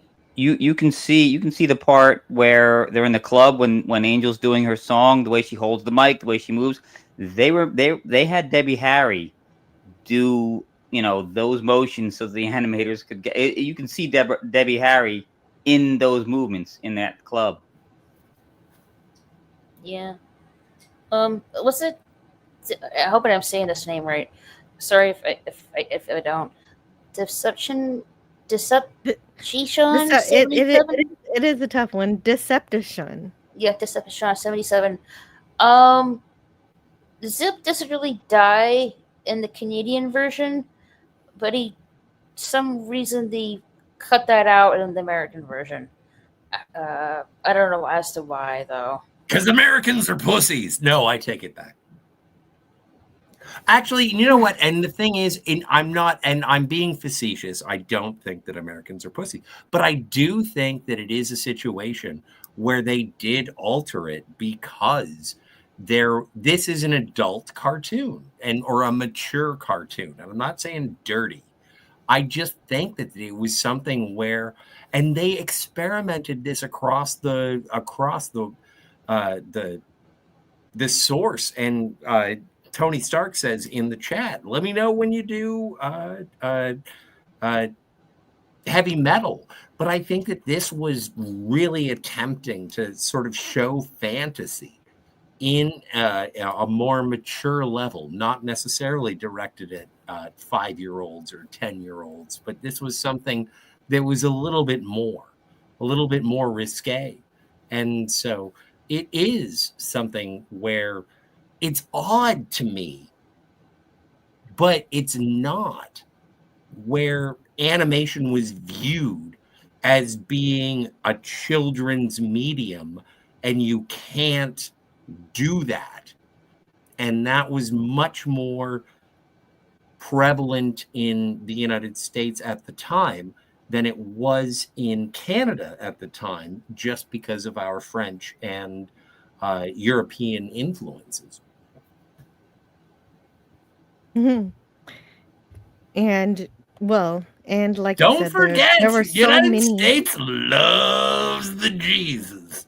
So Satan's off the off the table. Right. But it still made it. It still made. Well, maybe that's why No, they it was didn't want to. Is that interdimensional. what? It wasn't Satan. Well, it was very obviously still. It was still obviously a demon. Well, as long And as you're happy lying to the audience, that's cool. yeah, they did. They lied to the audience right at the beginning, and that is silly. But I kind It's of kinda liked it rude. because it made it kind of mysterious. I was thinking, ooh, we're gonna do some interdimensional travel. And no, we're just summoning a demon from hell. And those are I two very different know. concepts. One is more of a broad science fiction concept of what is this beast going to be like? Oh, it's a demon. And it It's a did take a demon. little while for us to figure it out, but you still figure it out. It's not absent from the movie. It's just not spelled out in the beginning as it is in the Canadian version of the film. But I love all the practical animation styles and using classic Disney style photo. What was it called, Wes Cagle? But just hooking it up to a computer. Rotoscoping, yeah. But was it rotoscoping? It was something. It was this Yeah. They machine. had this planar camera that I think they bought it from Disney, Nelvana, specifically to use in this. It's a monstrosity. It uses like 3 different plates of glass, and they scroll at different speeds. That's how they got the cloud effect when they were flying over the landscape. So they had specialized, very expensive cameras. It's another one of the reasons why the film cost so much back then. Yeah, if you Well, and actually watch it, when you're watching it, there is that depth in certain scenes that you can tell when it's in Well, and motion. that was an animation special effect that was developed specifically by Disney in terms of, well, I don't even know. Maybe it could have been earlier. It could have been Gone with the Wind, but there was different plates of what do you call it? Matte paintings. Mhm. And it was like that stays in the back, and then there's another one which is still painting. And then there's the live action plate that is on top of that, and there is a zoom. Like I think that this is crazy. I think that this movie, and I've seen both. Well, I saw this morning, and I saw Heavy Metal like 3 times, and I think this movie is better than Heavy Metal.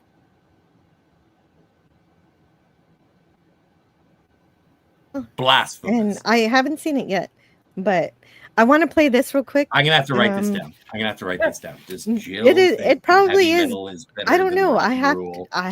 I will get back to you on that one. know. Fire and Ice is better than both. Okay. I don't know what part of this is because I didn't get timestamps. I think Watership Down is better than all of them. So You like Down, rabbits? I like rabbits too. I I'm love like Wes Cagle. rabbits tearing each other's throats out. I mean, good lord, what's more? What more of a juxtaposition can you get? I'm more of a Fantastic Planet guy myself. Oh. Well, I don't love Tifa, so. I love Tiwa. Repeat. Tara loves Steve. Yes. Oh, it's muted. Yeah. Hold on. I wanted to play just a bit of this. Oh, yes. Was originally used back in the 1940s by the Disney studios. And what we have done is to incorporate an older type system into today's technology. The system that we are using was developed by Dennis Brown. In order to use a labor-intensive device such as a multiplane in this day and age, we've linked it to a computer control system so that each movement is precisely directed. We've also put a video viewfinder on the system so that one operator may sit and preview a move or any set of moves until the desired effect is achieved. Then the final film is rolled and we have a take. Okay, program's loaded in.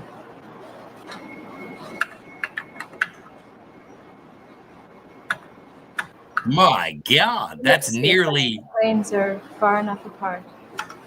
200 AUs. Watch it. Everything's moving.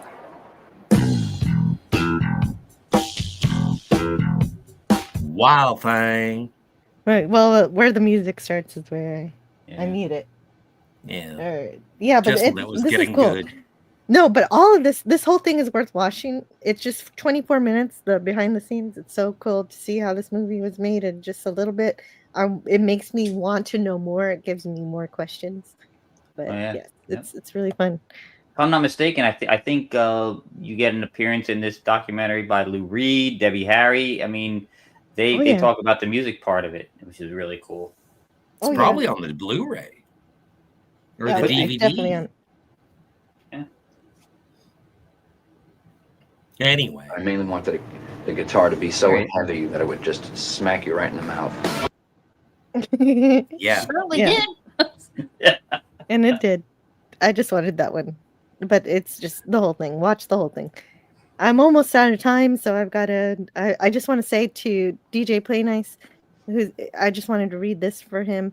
He says, I love this movie. Salute to Wes Cagle for the influence and the dedication he shows on this channel and many, many others. Wes Cagle, you rock. Well, thank you very much, sir. It's much appreciated. I second that emotion. Yeah.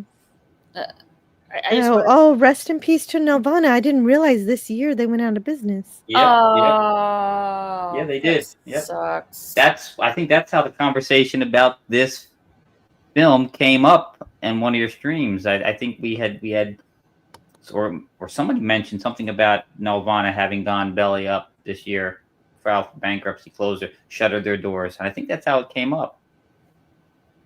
Then it's just perfect to talk about it then. Everything they've done, yeah. And this was definitely a great way to showcase their brilliance. Even though it failed, it was a failure, but it was a success in our hearts. And hello to Stark of Iron. I know someone's greeted you before, but I hadn't got to this chat yet. So I'd like to say hi. Yeah. And he says, great Hey, Tony. film. What? It is a great film. It I is. agree with you. And Debbie Harry's singing voice was also good, very moving and The show soft. makes me feel old. Yeah, I agree. Her voice is just beautiful. Yeah.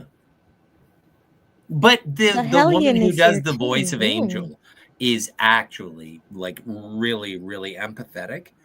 And while Debbie Harry did perform a song, I think that the voice actors who played, and I guess this is different in both the Canadian and the American versions, I think that the voice actors are incredible. There are moments where I want Dizzy to be played by John Candy, but you know what? There are a lot of movies that I want people to be played by John Candy. Stretch, annoying. Omar, with two actors. I've only heard one performance. One of them was from American Graffiti, which I found shocking. And Angel has been largely just a voice actor.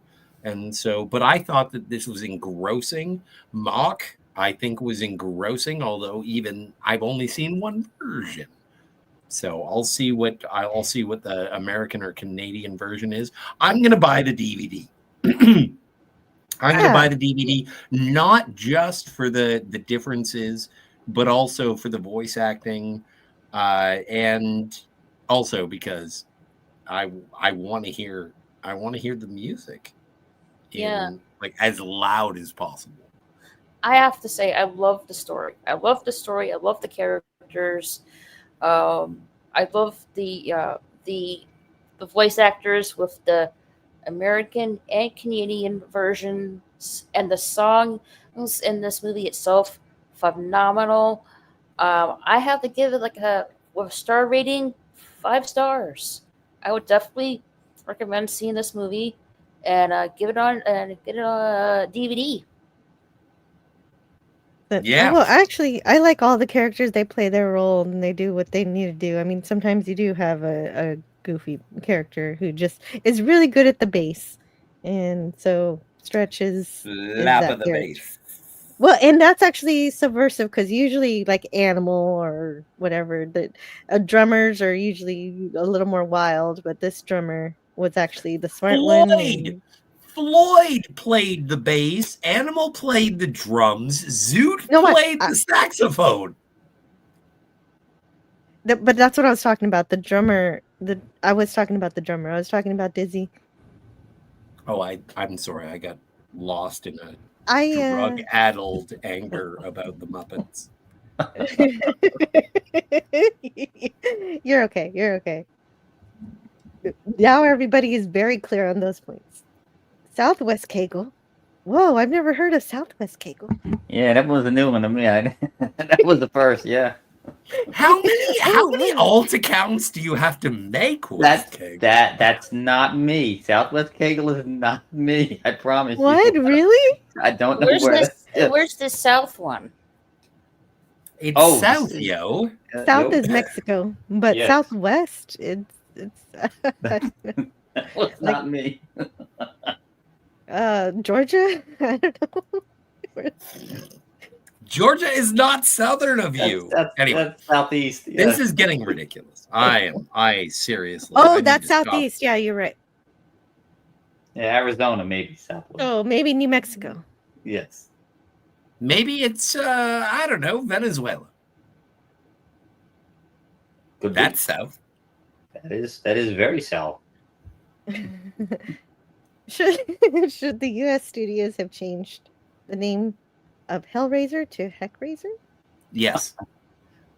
Well, yes. You know, it's not uncommon when they imported Space Battleship Yamato in the 70s, in like 1974 to America. They cut out all the violence, I mean, it's a space war film, cartoon, and nobody dies in the American version.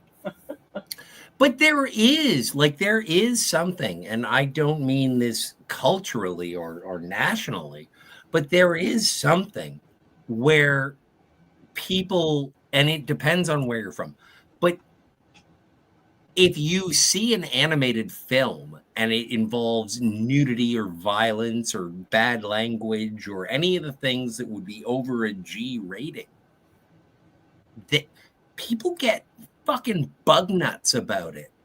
And I think that it is an absolutely valid art form that should be allowed to have nudity, violence, bad language, because it's just a different way. Like, if you want to make a low budget movie and you want to show incredible special effects, well, what's easier? Renting the valley and then getting pyrotechnics, or do you want to draw it? Drawing it is easier. Drawing it is cheaper. And that story is incredible. Like this, the cityscapes in both ohmTown and New York. Like, I don't understand. There is something. Maybe it's globally collective. Actually, I think the Japanese have a good handle on this. But it is a situation where you can illustrate these stories and they are not for children.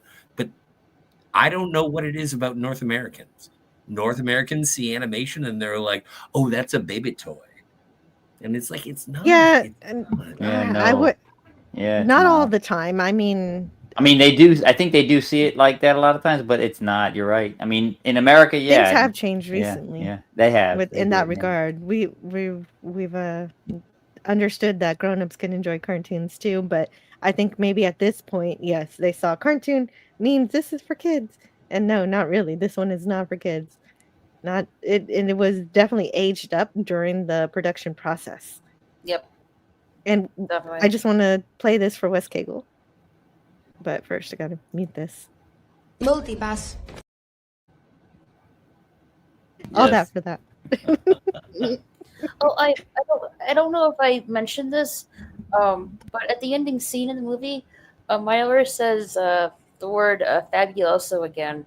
I don't know if I mentioned that or not, but I just want to. Oh yeah, that's true. He does. That's his catchphrase. Yeah. Yep, that's his catchphrase. Definitely. Fabu. to the documentary. Oh yeah, it's on archive.org, DJ Play Nice. Mhm. Yeah, it's really good. And let's see. Well, I do have to go, so I'm just checking through the chats here. And Can there I go we are. first, or do you have to go first? Well, yeah, I'll go first. So Tuesday, Okay. I'm continuing the Twilight Zone. I'm not doing anything on Saturday because I'm going to be doing other things this Saturday, which I'll tell you about later. And so then on Friday, I don't know what we're doing this Friday. So I guess, yeah, Scotty, what do you have going on? I am so excited because there is going to be a 20th anniversary of Serenity that is going to be celebrated over on Cinema Gulp, and I had the opportunity to record that with you and Ben from Cinema Gulp, and apparently that's coming out this weekend. And aside from that, I don't know. Oh yeah, I forgot about that. That's going to be so good. Look, so StreamYard will leave lots of bugs all over the place, but now I can move the logo from the right to the left. Woot woot. To the right. Woot woot. That's new today. Mhm. Anyway, okay. Raquel SSG, can you tell us about what your week's looking like? All right. See, today is, well, again, my days mixed up here. Friday, so I might be doing later on today a hangout or just doing a gaming stream of Fortnite. I'm not really sure yet. But if no hangout tonight, then I'll move it for Saturday instead. Next week, on my main channel, I'll be doing a watch party of Paul Blart Ball Cop 2. And Ball Cop? No, Paul. Paul. Yeah, Paul Blart Ball Cop 2. That'll be next week. And then I need to catch up with Fortnite and stuff on my gaming channel. That's all for also next week too. But that's all I have for now. Thank you for having me, Joe. Great movie. I highly recommend people check it out. Get stoned. I hope Watch people it. do. I didn't. I was completely sober watching this. Oh You no, missed maybe out. I did have You missed out on a maybe I lot. did have a little bit. Yeah, no, maybe not completely sober. I was on ayahuasca. Anyhow, thank you so much, Raquel, for your bringing your passion for this movie and helping out with some of the stuff, the story. Let's see, where's Wes Cagle? There he is. Hey, Wes Cagle, what's going on with you? Not much. You want to share? Well, I'm. You never know. I appear on people's streams all the time. You know, if there's a need for me, I show up. The only one I'm usually regular on is the one me and Dad Man do on Wednesdays. Although we've kind of been due to real life stuff, we have not been able to do it for a couple weeks. But you know, we do a stream on Wednesday nights, and that's about it. That's about it. And you're great at putting in those links. Thank you so much. No problem. Dad Man walking right there. And I do have to dash. I am already late, but I wanted to use all the time I could to talk about this movie because it deserved every second that we talked about it.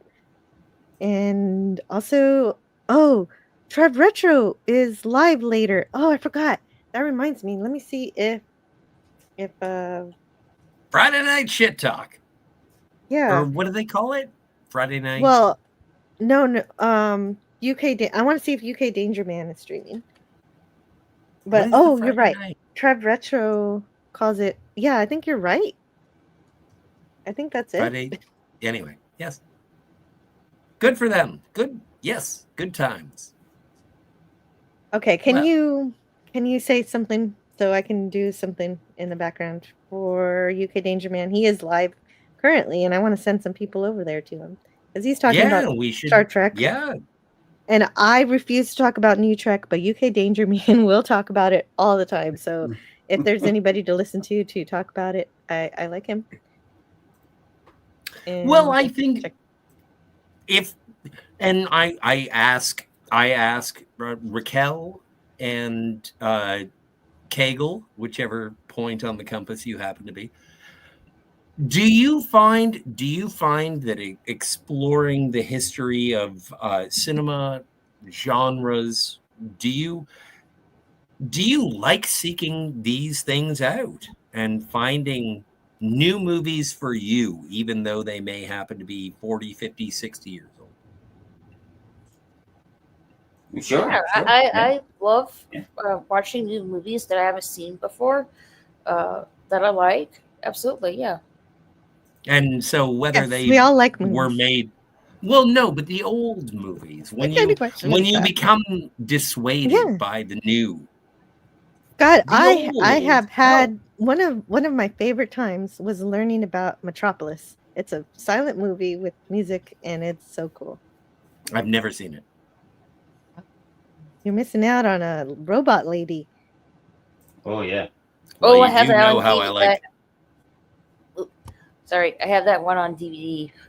I haven't got around to watching it. I really should watch it sometime soon. Yeah, and Pop Culture Curator did an amazing review of it on his channel, and I was there. I pulled up a really old magazine and started reading from it, and it was really neat. Magazine.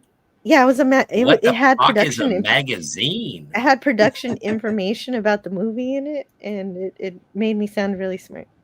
Is that shit made out of paper? Yeah, but don't use it in the bathroom. It's not very good for that. No. Well, if you leave it in the bathroom, the corners curl. Okay, so I have got to go. Let's go. Thank you, guys. And thanks for talking about this movie with me. And I hope your day rocks and rules. Yeah, I rock. Yeah. Fuck you if you rule.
And the ways our differences combine to create meaning and beauty.